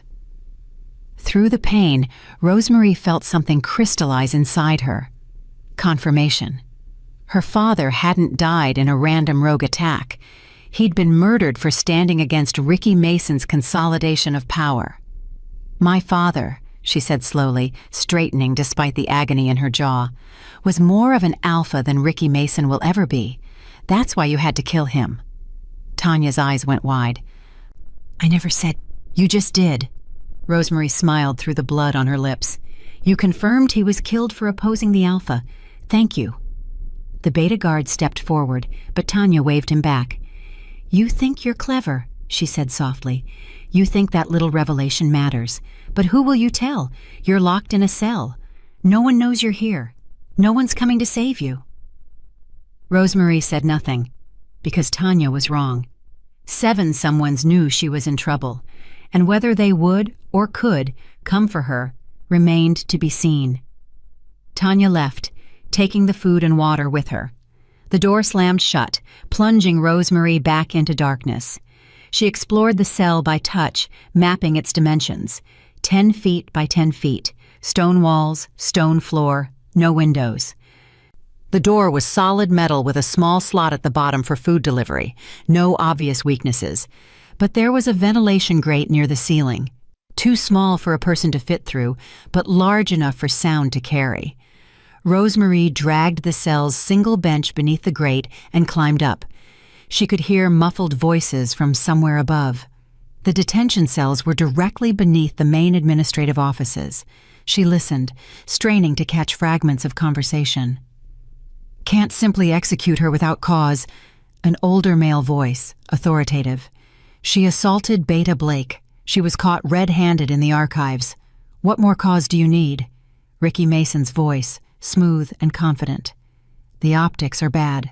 She's an Omega with no history of violence or disloyalty. The pack will question. The pack will accept what I tell them." Ricky Mason's tone hardened. "Or they can join her in the cells." A pause. Then the older voice again. "What about the documents she found?" "Return to their proper files. The birth certificate was corrected. There's no evidence of any twin, no record of Reginald Mason beyond the official death certificate. As far as pack history is concerned, he never existed." Rosemary's heart sank. They'd destroyed the evidence, or altered it beyond recognition. "And the girl?" Another voice, female, Helga. "Confess to being a spy for a rival pack, she'll be executed as a traitor. Refuse to confess, she'll be executed for assault and attempted theft of classified documents. Either way, the problem is resolved." "She won't confess," Helga said. "The girl is stubborn." "Like her father." "Then we'll have to be persuasive." Ricky Mason's voice carried a smile that Rosemary could hear even through the ventilation system. "I'll question her personally tomorrow, after she's spent a night contemplating her mortality. Fear is an excellent motivator." The voices faded as the speakers moved away. Rosemary climbed down from the bench, her legs shaking. They were going to torture her, then they were going to kill her, and there was nothing she could do to stop it. She curled up on the cold floor, exhaustion finally overwhelming fear. Her last thought before darkness claimed her was of 7 warriors in her basement, trusting her to return. "I'm sorry. I tried." She woke to the sound of the door opening, but this time the light that spilled in was different. Not the harsh overhead bulbs, but the soft glow of a flashlight. "Up, now. We don't have much time." Rosemary blinked, disoriented. The figure in the doorway was unfamiliar. A young man, maybe 20, with nervous eyes and hands that shook as he beckoned her forward. "Who—" "Questions later. Move." He grabbed her arm and pulled her into the corridor. The detention level was empty. No guards, no witnesses, just endless stone corridors and locked doors. "Where are the guards?" Rosemary whispered. "Coffee break. They think you're secured for the night." The young man moved quickly, leading her through a maze of passages. "I'm Vince Shields. I work maintenance here, and I owe your father a debt I can never repay." My father? He saved my little sister from drowning when I was too weak to help. Gave her CPR. Stayed with us at the hospital all night. Vince's voice cracked. He was a good man, better than most ranked wolves. When I heard what they were planning to do to you... He stopped at a service door marked Utilities, Authorized Personnel Only. This leads to the old tunnels under headquarters. They connect to the storm drains that empty into the forest. You can escape, but you have to go now. They'll discover you're missing within the hour. Rosemary stared at him. Why are you helping me? If they find out, then I'll deal with it. Vince pressed something into her hand, her emergency communicator. I grabbed this from the evidence locker. Your phone is gone, but at least you can call for help with this. Tears burned Rosemary's eyes. Thank you. Thank your father. He taught me that rank doesn't determine worth. That sometimes the strongest thing you can do is help someone weaker than you, even when it costs you everything. Vince opened the door, revealing a dark tunnel that smelled of damp earth and old stone. Go, and tell the truth about what they did to him. Tell everyone. Rosemary squeezed his hand once, then plunged into the darkness. The tunnel was narrow, claustrophobic, and pitch black. She felt her way along the rough walls, moving as quickly as she dared. Behind her, she heard shouts. They'd discovered her absence faster than Vince had predicted. She ran. The tunnel branched and branched again. She took turns at random, praying she was heading away from headquarters and not deeper into its bowels. Her lungs burned, her legs screamed, but she didn't stop. Finally, she saw it. A circle of gray light ahead. The storm drain exit. Rosemary burst out into the forest, gasping for air. Snow lay thick on the ground, and the temperature had dropped below freezing. She was wearing only the light clothes she'd put on that morning, and already she could feel the cold seeping into her bones. But she was alive, free. She pulled out the communicator and pressed the emergency button. Once, twice, 3 times. I'm coming home. I'm alive. Please be there. Then she started walking, 3 miles through snow and forest, in inadequate clothing, with no supplies. The same journey that had nearly killed 7 elite warriors. But Rosemary Love had learned something in that cell. She'd learned that invisible didn't mean powerless, that Omega didn't mean worthless, that sometimes the smallest wolves carried the most important truths. She would make it home. She would tell Lucas and the others what she'd learned. She would find Reginald Mason, expose Ricky Mason's fraud, and make sure her father's death meant something, or she would die trying. Either way, she would never be invisible again. Chapter 8. The Omega's Fire. The forest tried to kill her. Every step was agony. The snow reached her knees in places, and her inadequate shoes filled with ice water within minutes. Her fingers went numb, then her toes, then her ears. The cold became a living thing, wrapping around her chest and squeezing until each breath felt like swallowing razors. But Rosemary kept moving. She'd survived 6 years with Helga. She'd survived Tanya's cruelty. She'd survived a night in a detention cell knowing she'd face torture and execution. She could survive 3 miles, 1 foot in front of the other.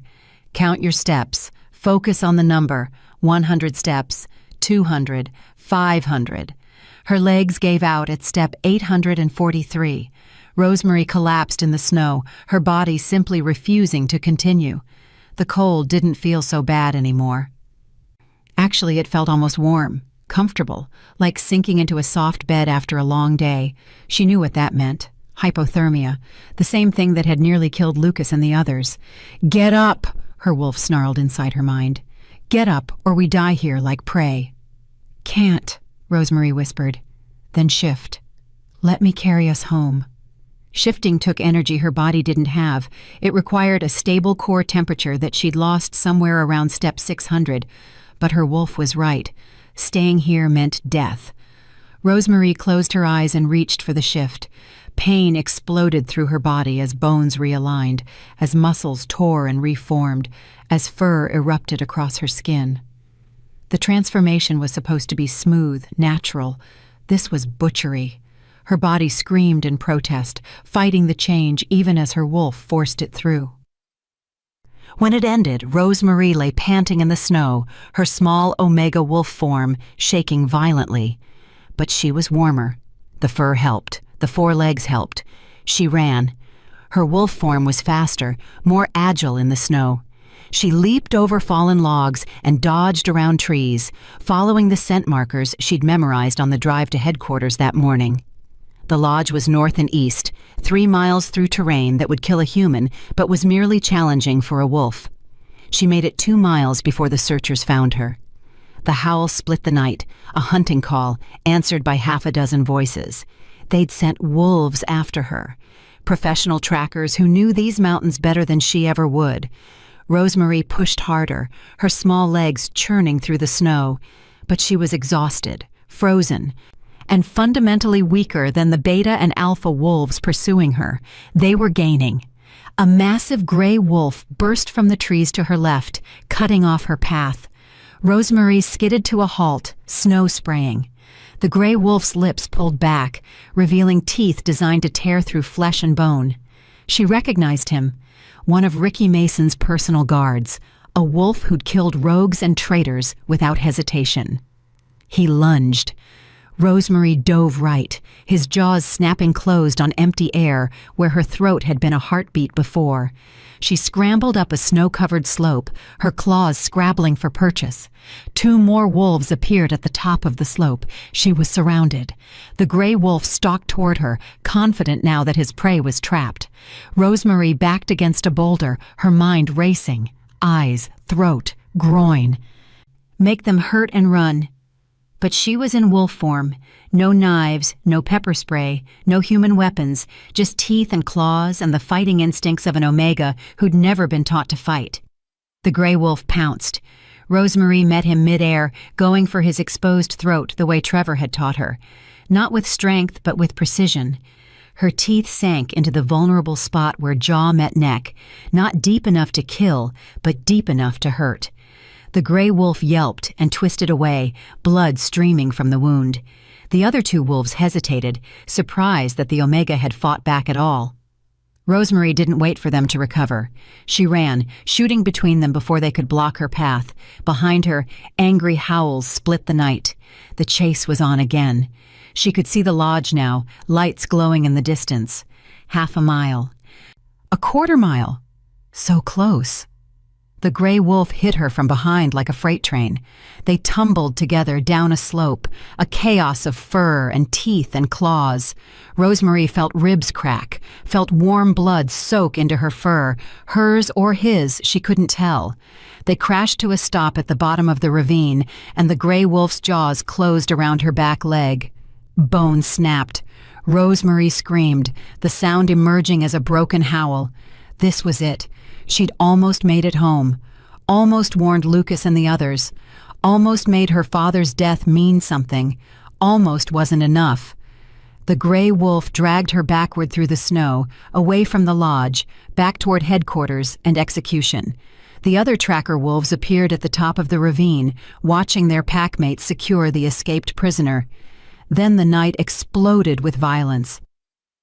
7 wolves burst from the trees like vengeful spirits, not omega, not even beta. These were warriors, and they moved with lethal precision that spoke of years of training and absolute fury. Lucas, his black wolf form massive and terrifying, hit the gray wolf so hard that teeth flew. The gray wolf released Rosemarie's broken leg and tried to fight back, but he was outmatched. Within seconds, Lucas had him pinned, jaws around his throat, one wrong move from death. The other 6 wolves engaged the remaining trackers. It was brutal and efficient. Neil's scarred face twisted in rage as he systematically dismantled one opponent.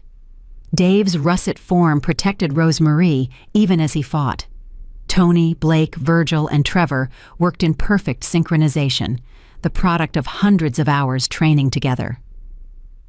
The fight lasted less than 3 minutes. The tracker wolves fled, leaving their leader still pinned beneath Lucas's massive form. Lucas leaned close to the gray wolf's ear and growled something too low for Rosemarie to hear. Whatever it was made the gray wolf's eyes go wide with fear. Then Lucas released him and let him run, limping and bleeding, back toward headquarters. The 7 warriors shifted back to human form, their bodies steaming in the cold air. Someone, Virgil, had brought clothes in a waterproof pack, and they dressed quickly. Lucas knelt beside Rosemary's wolf form. "It's okay. You're safe now. Can you shift back?" She tried. Her body refused, too traumatized and exhausted to manage the transformation. "Her leg's broken," Dave said, examining the injury with gentle hands. "And she's hypothermic. We need to get her inside and warm now." Lucas simply scooped her up, cradling her wolf form against his chest. "Let's move. They'll send reinforcements once that tracker reports back." They ran through the forest, these 7 fugitive warriors carrying their wounded Omega like she was precious cargo. Rosemary's consciousness flickered in and out, her mind struggling to process what had happened.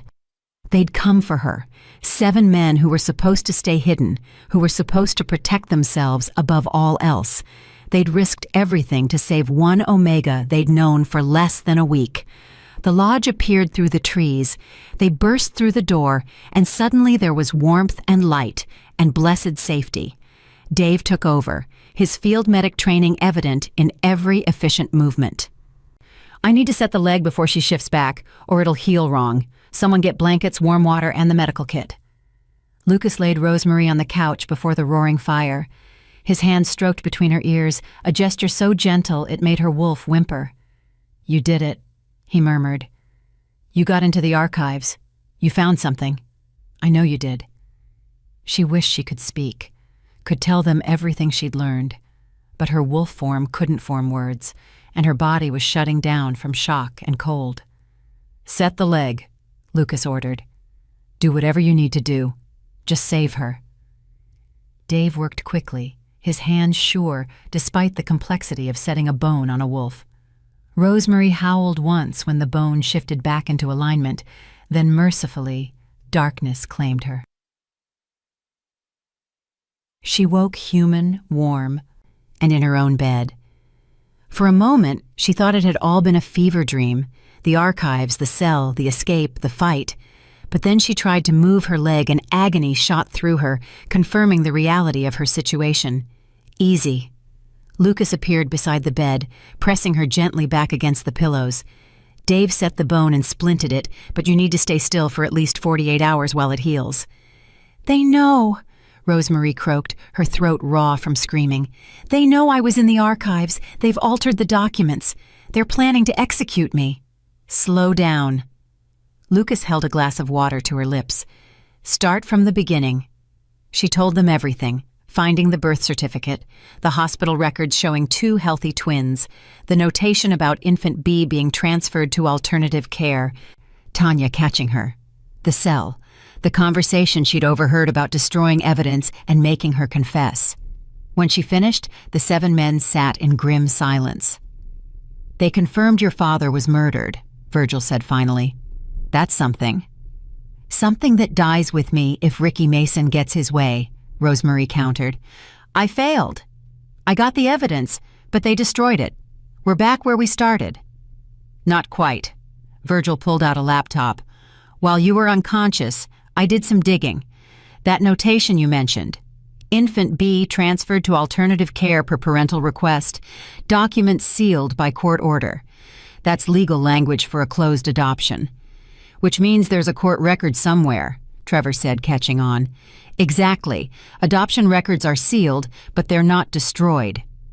They exist in a separate legal database maintained by the Regional Shifter Council, not the individual packs." Virgil's fingers flew across the keyboard. "If we can access that database, we can find out who adopted Reginald Mason," Rosemary finished. "There's another problem," Neil said from his position by the window. "That tracker Lucas let go, he's going to report everything. By morning, Ricky Mason will know that Rosemary has help. 7 wolves who fight like elite warriors. He's going to figure out we're alive." "Good," Lucas said flatly. "Let him know. Let him understand that if he wants to kill Rosemary, he'll have to go through all 7 of us first." "That's a suicide pact," Blake pointed out. "That's loyalty," Dave corrected. She risked everything for us. We return the favor. Tony, who'd been silent throughout, finally spoke. We need to find Reginald Mason before Ricky Mason finds us.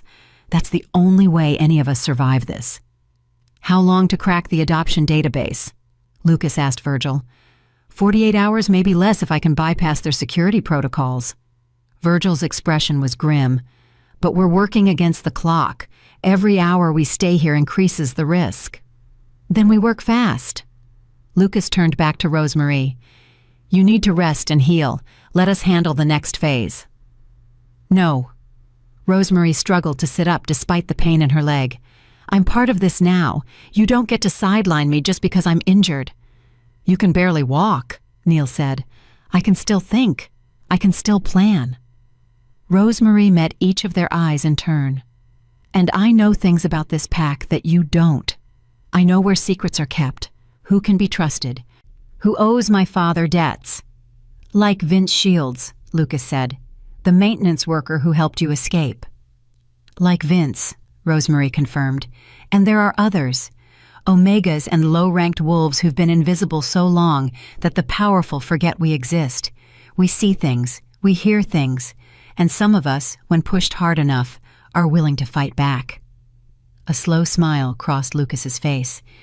You want to build a network. Use the invisible wolves to gather intelligence. I want to show Ricky Mason that Omega doesn't mean powerless, Rosemarie said. He's spent years crushing anyone who questions his authority. It's time someone crushed back. The fire crackled in the silence that followed. Outside, snow had begun falling again, soft and quiet, covering the evidence of the night's violence. Tomorrow, Lucas said finally, we start planning a revolution, not with violence or direct confrontation, but with truth. We find Reginald Mason. We expose Ricky Mason's lies, and we use every invisible wolf in this pack to do it. They'll call it treason, Tanya said. They'll call it justice, Rosemarie corrected. And they'll be right. As the others dispersed to rest and plan, Lucas remained beside her bed. He took her hand carefully, mindful of her injuries. You terrified me tonight, he said quietly. When that emergency signal came through, when we realized you'd been caught, I've never moved so fast in my life. None of us have. You were supposed to stay hidden, Rosemarie said. You were supposed to protect yourselves. Some things are more important than survival, Lucas said. Like making sure the bravest wolf we've ever met doesn't die alone in the snow. Rosemarie's throat tightened. I'm not brave. I'm terrified. Courage isn't the absence of fear. It's doing what needs to be done despite the fear. Lucas squeezed her hand gently. You held a knife to a beta's throat. You accused an alpha of fraud to his face. You escaped from a detention cell and made it 3 miles through a blizzard with a broken leg. That's not just brave, Rosemarie. That's extraordinary. She looked at him, this powerful warrior who'd chosen to risk everything for an Omega he barely knew. Why? She whispered. Why do you care what happens to me? Lucas was quiet for a long moment. Then he said, because when you opened that door and saved 7 dying wolves, you didn't ask what we could offer you in return. You didn't calculate the risk versus reward. You just saw people in need and helped. That's rare, Rosemarie, especially in a world where everyone's taught that strength and power are the only things that matter. He stood, releasing her hand. Rest now. Tomorrow, we change everything. As he left, Rosemarie lay in the darkness, listening to the soft sounds of 7 warriors preparing for war in her father's lodge. She'd set out to find the truth about her father's death. Instead, she'd found something more dangerous and more precious, a purpose worth fighting for, and people willing to fight beside her. The storm had brought 7 frozen wolves to her door, but what it had really brought was revolution, and the invisible Omega who'd spent 6 years being overlooked was about to become the most dangerous wolf in the Silver Pine Pack. Chapter 9. The Hidden Alpha. The mandatory pack meeting was scheduled for 6 o'clock that evening. By noon, Rosemarie could hear the increased activity on the mountain road. vehicles passing by the lodge as pack members made their way to headquarters. She sat by the window, her splinted leg propped on a cushion, watching the procession with growing dread.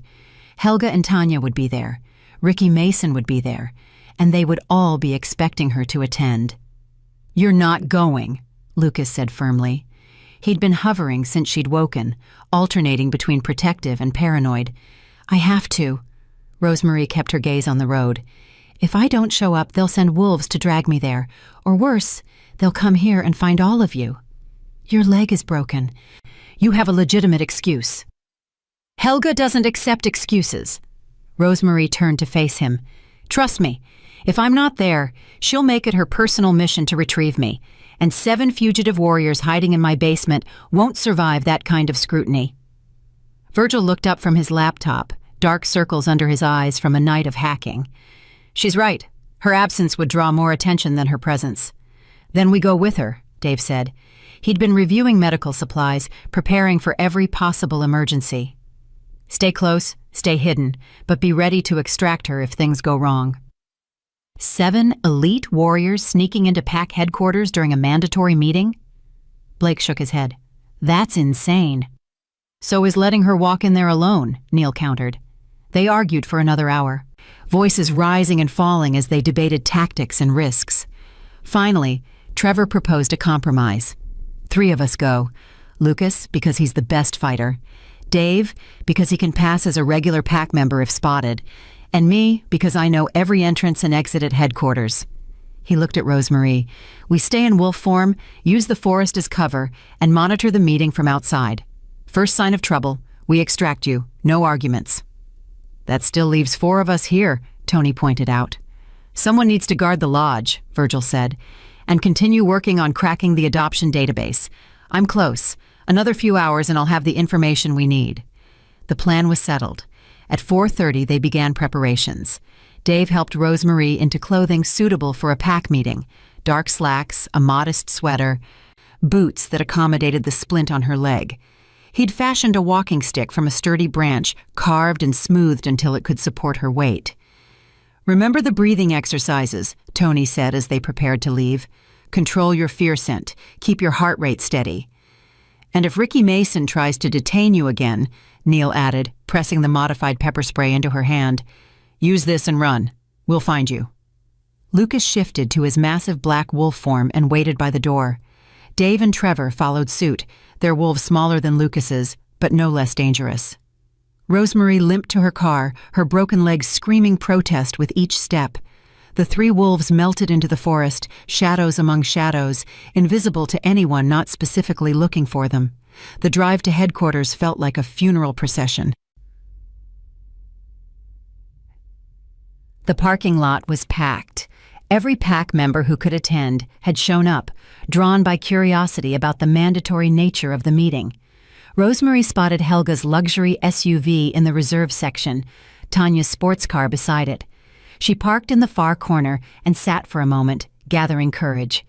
"You can do this. You've survived worse. Just a few hours. Answer questions. Look harmless. Get out." The walk from the parking lot to the main entrance took forever. Her splinted leg attracted stares and whispered comments, but no one approached her. Omegas existed in a strange social limbo, noticed when convenient, invisible when not. The main assembly hall was on the first floor, a massive space with tiered seating that could accommodate 300 wolves. It was already half full. And the noise was deafening: conversations, laughter, the rustle of bodies finding seats. Rosemarie slipped into the back row, as far from the stage as possible. From here, she could see the emergency exits, count the security guards, and monitor who came and went. Helga appeared in the side entrance, resplendent in designer clothing that probably cost more than Rosemarie's car. Tanya walked beside her, equally polished, equally perfect. They didn't scan the crowd. Why would they? And Omega's presence or absence was beneath their notice. At exactly 6 o'clock, Alpha Ricky Mason took the stage. He was everything an alpha should be: tall, powerful, commanding. His golden hair caught the lights, making him seem to glow. When he smiled, the room settled into attentive silence. "Thank you all for coming," he began, his voice carrying easily through the space. "I know mandatory meetings are disruptive, but recent events have made this gathering necessary." Rosemary's pulse quickened. 3 nights ago, Ricky Mason continued, 7 members of my elite guard were sent to investigate reports of rogue activity at our eastern border. They did not return. A ripple of shock moved through the assembly. Wolves turned to their neighbors, whispering urgently. Search parties have been deployed, but the storm made recovery efforts difficult. As of this morning, we must assume that all 7 guards perished in the blizzard while serving their pack. His expression was perfectly calibrated. Grief, respect, determination. They were warriors of the highest caliber, and they will be honored as heroes. Lies. All lies delivered with such confidence that most of the pack would never question them. However, Ricky Mason's tone hardened. In the course of investigating their disappearance, we uncovered evidence of a more disturbing nature. It appears that someone within our pack has been working to undermine Alpha authority. Someone has been accessing classified records, spreading false information, and attempting to sow discord. His gaze swept the crowd, and for just a moment, Rosemary could have sworn he looked directly at her. This traitor will be found, and when they are, they will face the full weight of pack justice. He paused for effect. But I am not a cruel Alpha. I believe in mercy, even for those who have betrayed their pack. If the individual responsible comes forward voluntarily, confesses their crimes, and reveals who they've been working with, I will show leniency. The room was silent now, everyone processing this revelation. A traitor in the pack, someone undermining the Alpha. It was the kind of scandal that could tear a community apart. "You have 48 hours, Ricky Mason said. After that, when we identify you, and we will identify you, there will be no mercy, only justice." He stepped back from the podium, and suddenly Helga was standing, her voice ringing out clear and strong. "Alpha, if I may?" "Of course, Council Member Helga." Helga moved to the front of the room, her expression grieving. "I must share something that brings me great shame, something I hoped never to reveal." Rosemary's stomach dropped. "My stepdaughter, Rosemary Love, has been behaving erratically since her father's death 6 years ago. I've tried to help her, tried to guide her toward a productive life within our pack." Helga's voice cracked with false emotion. "But I'm afraid the trauma of losing her father has damaged her beyond my ability to repair. No, no, no, no." Yesterday, Rosemary was caught in the pack archives, photographing classified documents related to the Alpha bloodline. When confronted, she became violent, threatened pack security with a weapon, and made wild accusations about Alpha Ricky Mason's legitimacy. The crowd erupted. Wolves turned to stare at Rosemary, their expressions ranging from shock to disgust to fear. "I helped her escape the detention cells," Helga continued, her performance flawless. "Not because I condone her actions, but because I hoped family intervention might succeed where official channels had failed. I brought her home, spoke with her, tried to make her understand the severity of her crimes." Another lie. But who would believe an Omega over a council member? "This morning she fled. I believe she's in hiding somewhere in our territory, possibly with collaborators who have been using her mental instability for their own purposes." Helga turned to face the crowd directly. "If anyone has seen Rosemary, if anyone knows where she might be, please come forward. She needs help, not punishment. Medical help, psychological support. We owe that much to her father's memory." The brilliant trap clicked shut. Rosemary couldn't speak without confirming her presence. She couldn't defend herself without admitting she'd been in the archives. And Helga had transformed her from a criminal into a mentally unstable Omega who needed to be captured for her own good. "Does anyone have information about Rosemary's whereabouts?" Ricky Mason asked, scanning the crowd. Rosemary held her breath. One word, one gesture, one person pointing to the back row, and it was over. Then a hand raised near the front. Vince Shields stood, his young face nervous but determined. "Alpha, I saw her yesterday morning. She was at the eastern edge of the territory, near the old mining caves. She seemed confused, disoriented. I tried to talk to her, but she ran." The lie was so smooth, so believable, that even Rosemarie almost believed it. Vince was sending search parties in the wrong direction, buying her time. "Thank you, Vince." Ricky Mason nodded approvingly. "We'll send wolves to search that area immediately." Other hands started to rise, other pack members offering sightings of the unstable Omega. Each report sent searchers in a different direction, all of them wrong. The invisible wolves of the pack were rising up, protecting one of their own in the only way they could, with misdirection and careful lies. Rosemarie felt tears prick her eyes. She wasn't alone after all. The meeting continued for another hour, covering pack business and territory matters that Rosemarie barely heard. She kept her head down, her breathing controlled, her fear scent masked by the breathing techniques Tony had taught her. Finally, mercifully, Ricky Mason dismissed them. Rosemarie waited until half the crowd had left before attempting to stand. Her broken leg had stiffened during the meeting, and the pain when she put weight on it nearly made her cry out, "Here, let me help!" Rosemarie looked up to find a middle-aged Omega woman she vaguely recognized from past pack functions. The woman offered her arm, her expression kind. "Stairs are hard with an injury," the woman said quietly. "I'm Deborah Roberts. Your father helped my son get a scholarship when no one else would. Let me return the favor." Together, they made their way through the thinning crowd. No one paid them attention. Just two Omegas, invisible and irrelevant. Deborah helped her to the parking lot, making small talk about the weather and pack gossip that covered their real conversation. "There are more of us than you think," Deborah murmured as they reached Rosemarie's car. "Wolves who remember your father. Wolves who are tired of being treated like we don't matter. When you're ready to fight back, you won't be alone." "How do I reach you?" Rosemarie asked. "You don't. We'll reach you." Deborah squeezed her hand once, then walked away, disappearing into the crowd of departing pack members. Rosemarie sat in her car, trembling. She'd survived. She'd sat in the same room as the wolves who wanted her dead, and she'd survived. The passenger door opened, and Dave slid in, still pulling on a shirt.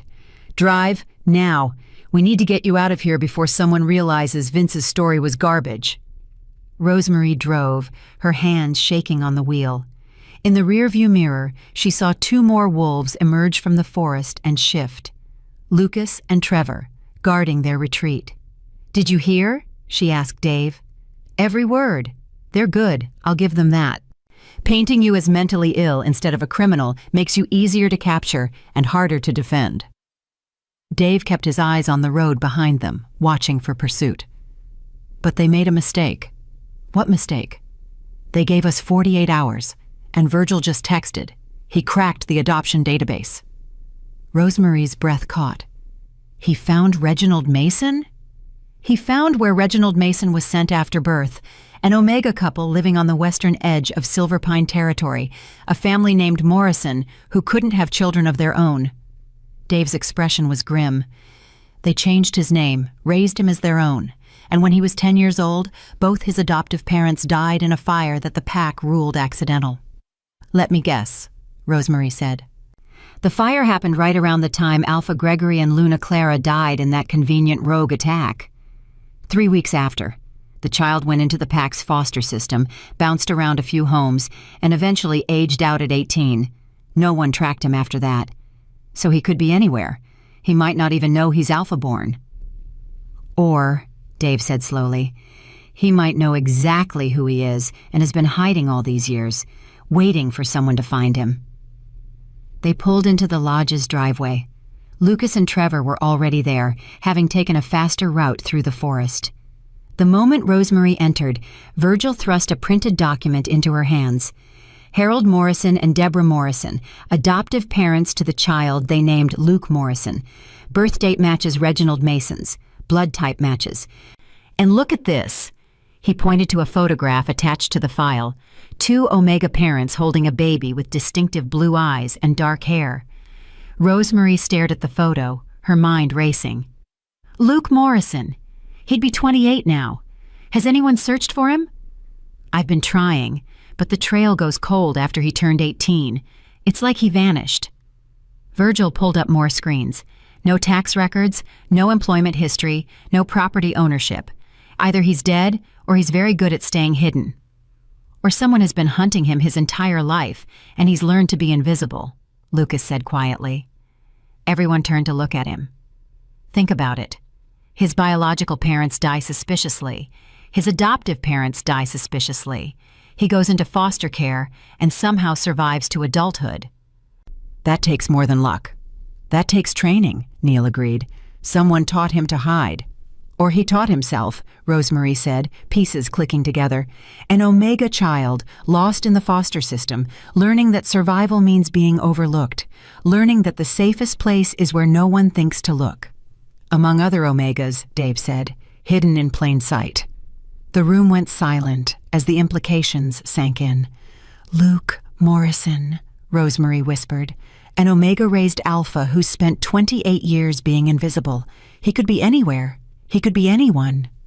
Or, Virgil said, pulling up one final screen, he could be the maintenance worker who risked his life to help you escape yesterday. On the screen was a grainy employee ID photo from PAC headquarters. Vince Shields, age 28, job title, maintenance supervisor. Emergency contact, none. Next of kin, deceased. But it wasn't Vince's face in the photo. The name was wrong, the details were altered, but the face was identical to the baby in Harold and Deborah Morrison's adoption photo. The same distinctive blue eyes, the same bone structure that would mature into something commanding, powerful, alpha.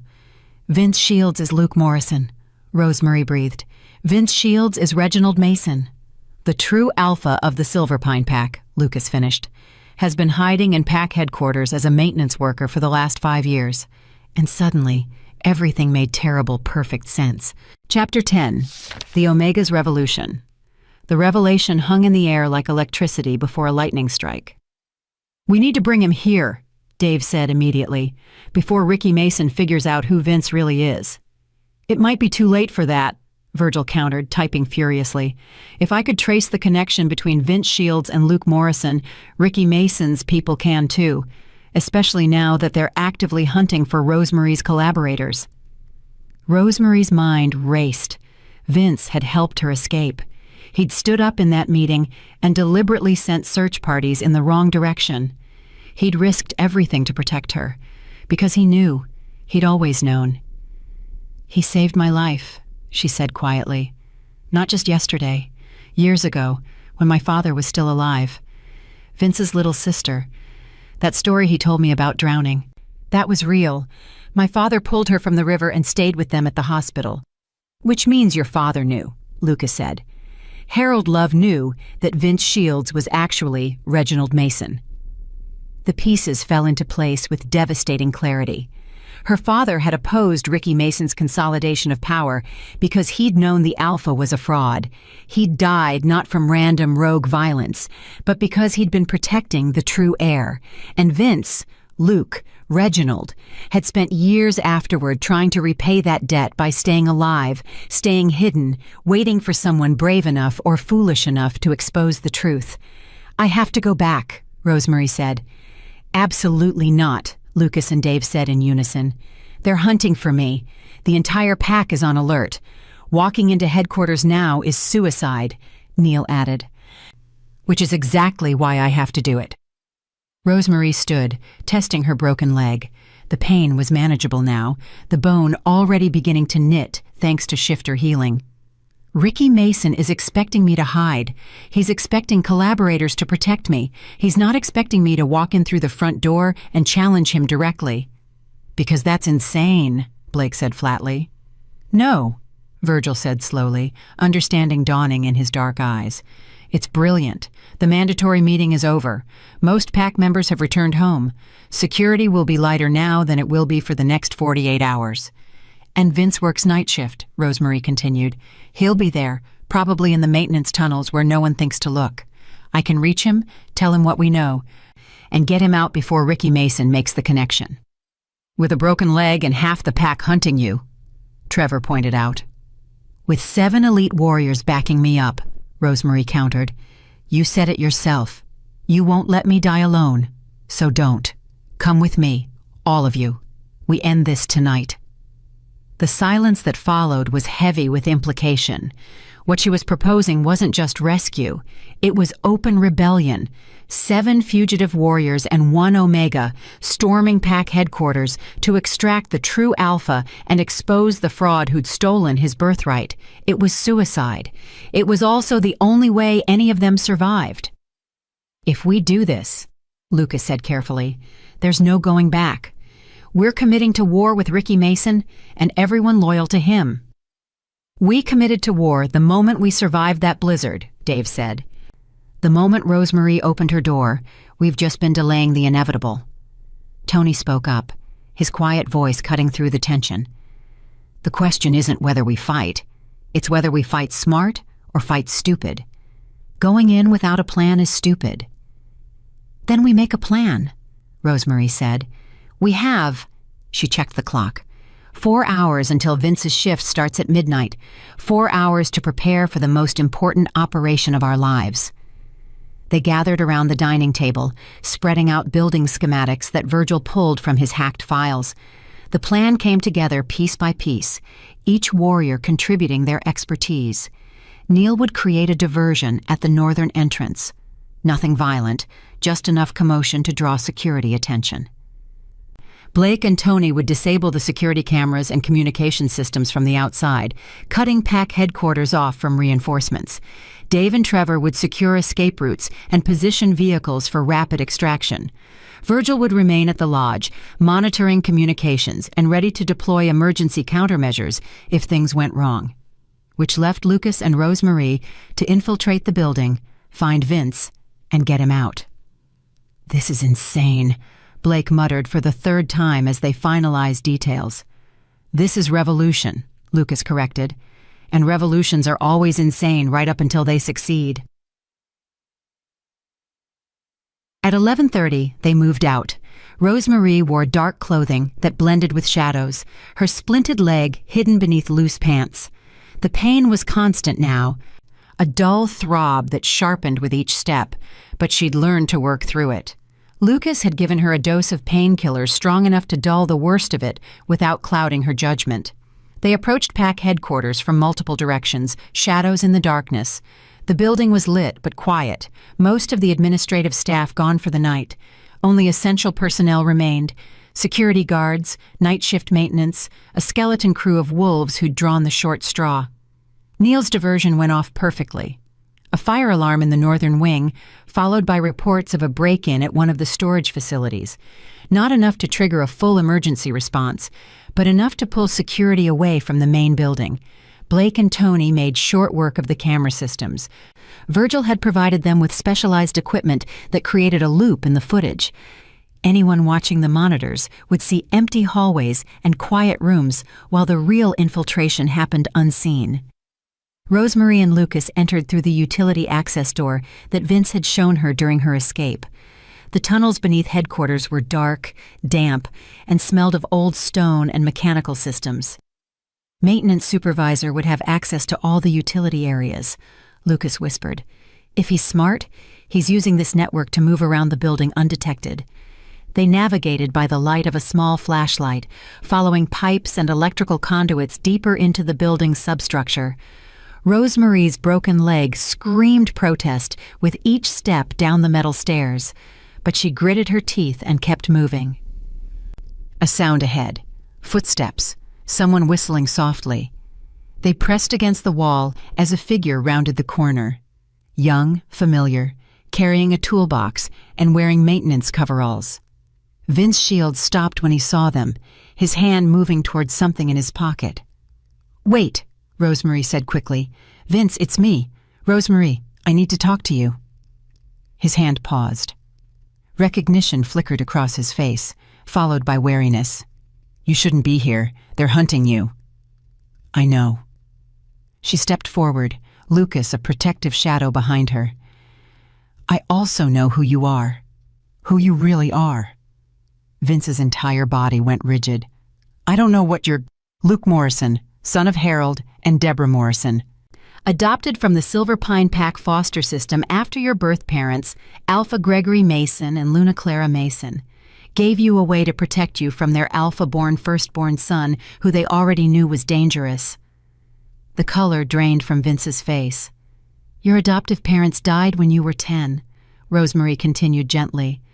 The same month your biological parents were killed in a rogue attack that wasn't actually an attack. You've spent 18 years hiding in plain sight, surviving by being invisible, waiting for someone to figure out the truth.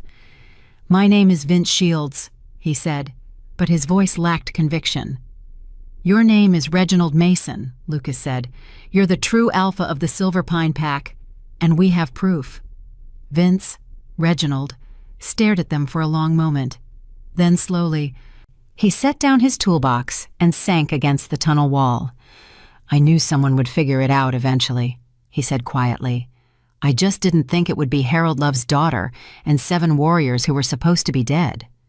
You knew about us? Lucas asked sharply. I maintain this building.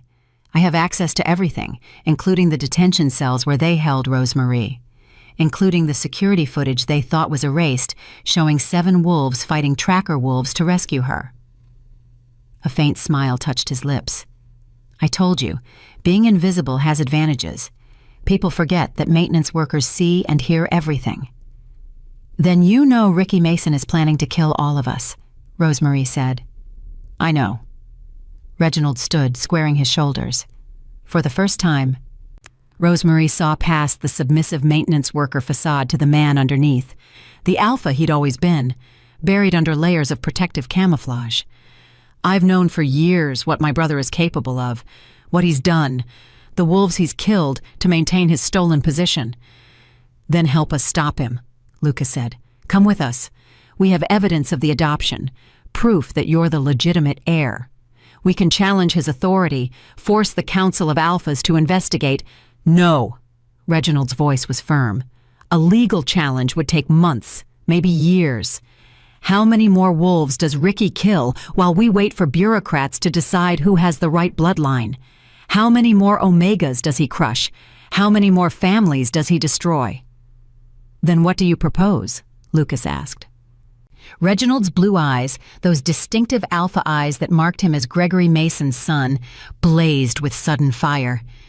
I propose we do this the old way, the way our ancestors did before councils and politics complicated everything. A direct challenge, Rosemary breathed. An alpha challenge, Reginald corrected. Combat to submission or death. Winner takes the pack. It's pack law, older than any council decree. And Ricky Mason can't refuse without admitting he's afraid of a maintenance worker. He'll kill you, Lucas said bluntly. You've been hiding for 18 years. He's been training as alpha. You're not ready for... I've been preparing for this my entire life. Reginald's voice held steel now, the submissive Omega act completely gone. Every odd job, every night shift, every moment I spent being invisible, I was watching him, learning his patterns, understanding his weaknesses. And I've been training too, just not where anyone could see. He rolled up his sleeve, revealing the kind of muscle definition that didn't come from casual exercise. Being Omega doesn't mean being weak. It means being underestimated. And sometimes, that's the greatest weapon of all. Rosemary felt hope bloom in her chest for the first time in days. When? Tomorrow night. The new moon. Reginald checked his watch. Traditional alpha challenges happen under the new moon. It's symbolic. Darkness before the dawn, death before rebirth. And it gives us 24 hours to prepare and spread the word. Spread the word, Lucas echoed. An alpha challenge requires witnesses. Pack members have to see it, acknowledge it, accept the results. Reginald's smile turned sharp. Which means we need to make sure every Omega, every low-ranked wolf, every invisible pack member knows to be at the challenge ground tomorrow night. The wolves Ricky Mason has spent years crushing need to see him fall. The invisible army, Rosemary murmured, remembering Deborah Roberts' words. When you're ready to fight back, you won't be alone. Exactly. Reginald pulled out his phone and began typing rapidly. I have contacts. Wolves who remember what this pack used to be before Ricky turned it into his personal dictatorship.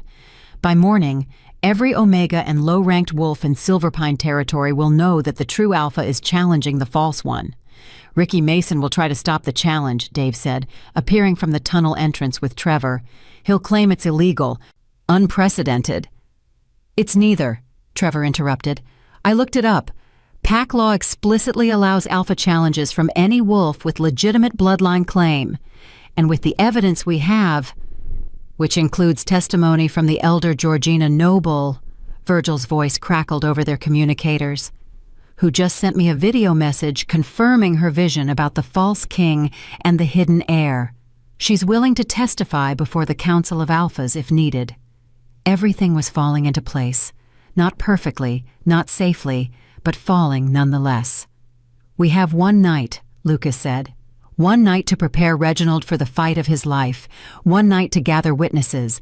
One night to make sure that when the sun rises on the day after tomorrow, the Silverpine Pack has its rightful alpha. Or we all die trying, Blake added from the tunnel entrance. There are worse ways to die, Reginald said quietly, than fighting for truth. They emerged from the tunnels together. 8 wolves who shouldn't have stood a chance against the entrenched power structure. One true alpha who'd spent 18 years pretending to be invisible. 7 elite warriors who'd been sentenced to death for learning the truth. And 1 Omega who'd opened her door to strangers and started a revolution. The next 24 hours were a blur of preparation. Virgil sent encrypted messages to every contact they could verify, spreading word of the challenge. Rosemary reached out to Deborah Roberts and the other Omegas who'd protected her during the meeting. Within hours, a network of invisible wolves was mobilizing, passing information through channels the ranked wolves never monitored. Lucas and the others trained Reginald, preparing him for combat against an opponent who'd spent years honing alpha techniques. Reginald proved to be a quick study. Years of observation had taught him Ricky's fighting style, and his Omega-trained agility gave him advantages the larger alpha wouldn't expect. He's strong, but he's arrogant, Reginald explained as they drilled combinations. He's spent so long believing he's untouchable that he's forgotten to guard his weaknesses. Everyone has weaknesses, Dave said. Even alphas. Especially alphas, Rosemary corrected, watching from the sidelines where her broken leg kept her benched. Especially ones who've built their power on lies. As dawn broke, Virgil reported the response. Over 200 low-ranked pack members had confirmed they would witness the challenge. Omegas, low betas, wolves who'd spent years being overlooked and undervalued. They would form the audience, and their presence would make the challenge legally binding. Ricky Mason can't refuse now, Virgil said with satisfaction. Not without looking like a coward in front of half the pack. He'll bring his own supporters, Neil warned. Elite guards, loyal betas, wolves who benefit from his regime. Let him, Reginald said. His voice had changed over the last 24 hours, gaining depth and authority. The maintenance worker was gone, replaced by the alpha he'd always been beneath the disguise. Let him bring everyone. They all need to see what happens when truth confronts lies. As evening approached, they made their way to the traditional challenge ground, a clearing in the forest north of pack headquarters, marked by ancient stones that predated modern pack politics. It was neutral territory, sacred ground where pack law held absolute authority. They arrived to find the clearing already filling with wolves. Omegas stood in clusters, their faces nervous but determined. Low-ranked betas who'd suffered under Ricky's rule, young wolves who'd only known fear and oppression, and scattered among them, the ranked wolves, the ones who benefited from the current system, who'd come to see the challenge crushed and order restored. Helga arrived in her luxury SUV, Tanya beside her. They stared at Rosemary with expressions of shock and rage. "You're supposed to be in hiding," Helga hissed as she passed. "I was," Rosemary replied calmly. "I was hiding the truth, but it's time for truth to be seen." Ricky Mason arrived last, making an entrance befitting his stolen position. He was flanked by guards, dressed in formal alpha regalia, every inch the powerful leader. His eyes scanned the crowd and landed on Reginald, who stood at the center of the challenge circle wearing simple clothes that marked him as what he'd always pretended to be. Nobody important. "This is the challenger?" Ricky's voice dripped with contempt. "A maintenance worker? This is beneath me." "I am Reginald Mason," the young man said clearly, his voice carrying across the clearing, "son of Alpha Gregory Mason and Luna Clara Mason, twin brother to Ricky Mason, and by right of blood and pack law, I challenge you for leadership of the Silver Pine Pack." The clearing erupted in chaos, wolves shouting, arguing, demanding proof or explanation. Ricky Mason's face went through several expressions: shock, rage, calculation, before settling on cold fury. "You're supposed to be dead," he said quietly. "So are 7 elite warriors," Reginald replied. "But sometimes the wolves you try to kill refuse to die quietly." Lucas stepped forward, carrying the folder of documents they'd gathered.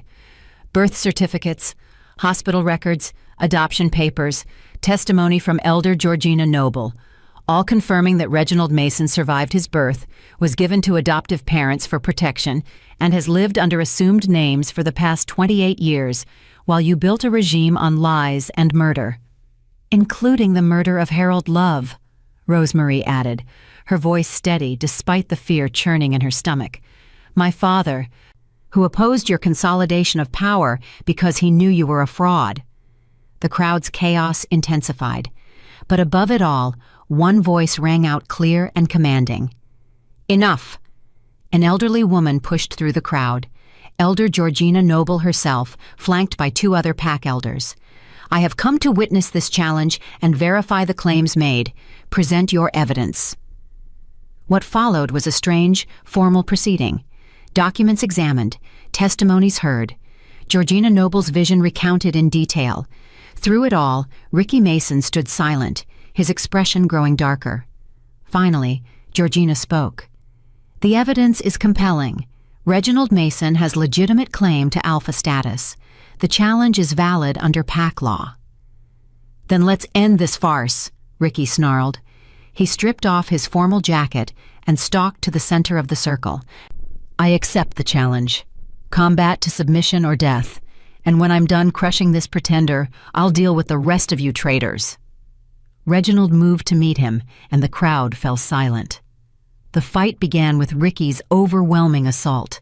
He was larger, stronger, trained in alpha combat techniques. His fists were hammers, his movements precise and brutal. Reginald gave ground, dodging and weaving, using his smaller size and Omega-trained agility to avoid the worst of the attacks. "Stand still and fight!" Ricky roared, frustration mounting as his opponent refused to engage directly. "Why?" Reginald asked, dancing away from another heavy blow. "You've spent 18 years pretending to be something you're not. I've spent 18 years actually being what I was born to be. I know who I am. Do you?"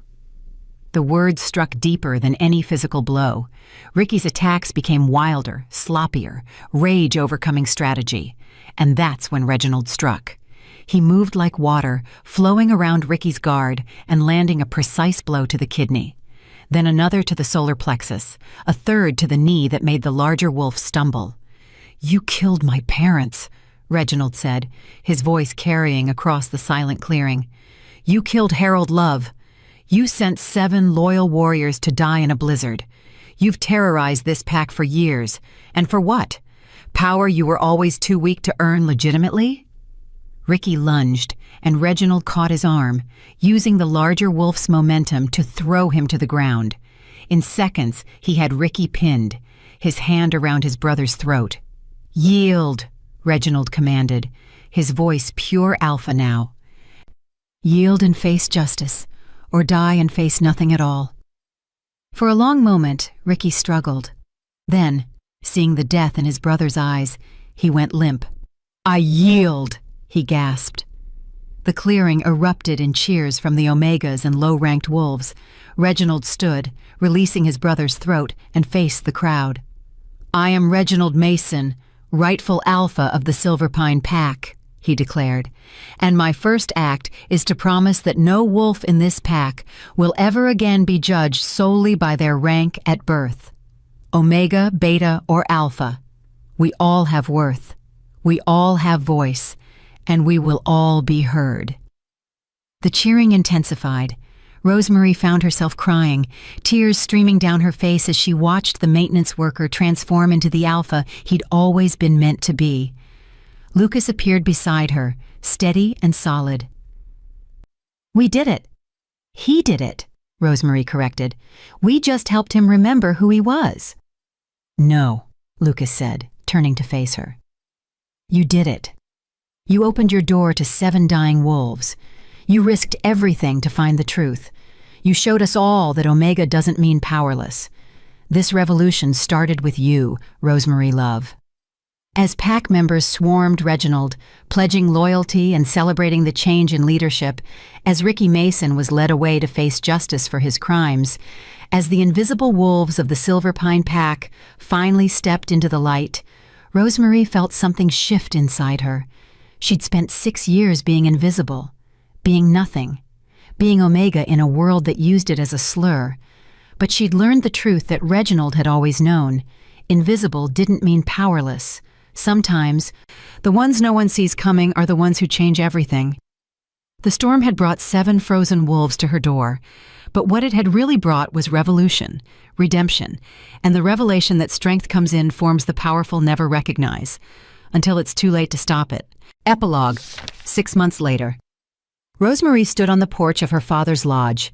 Her lodge now, officially returned to her by Alpha Reginald's first official decree, and watched the sunrise paint the mountains gold. The Silver Pine Pack had transformed in 6 months. Omega wolves now served on the council. Low-ranked betas held positions of authority. The invisible wolves had become the foundation of a new pack structure that valued ability over bloodline, character over rank.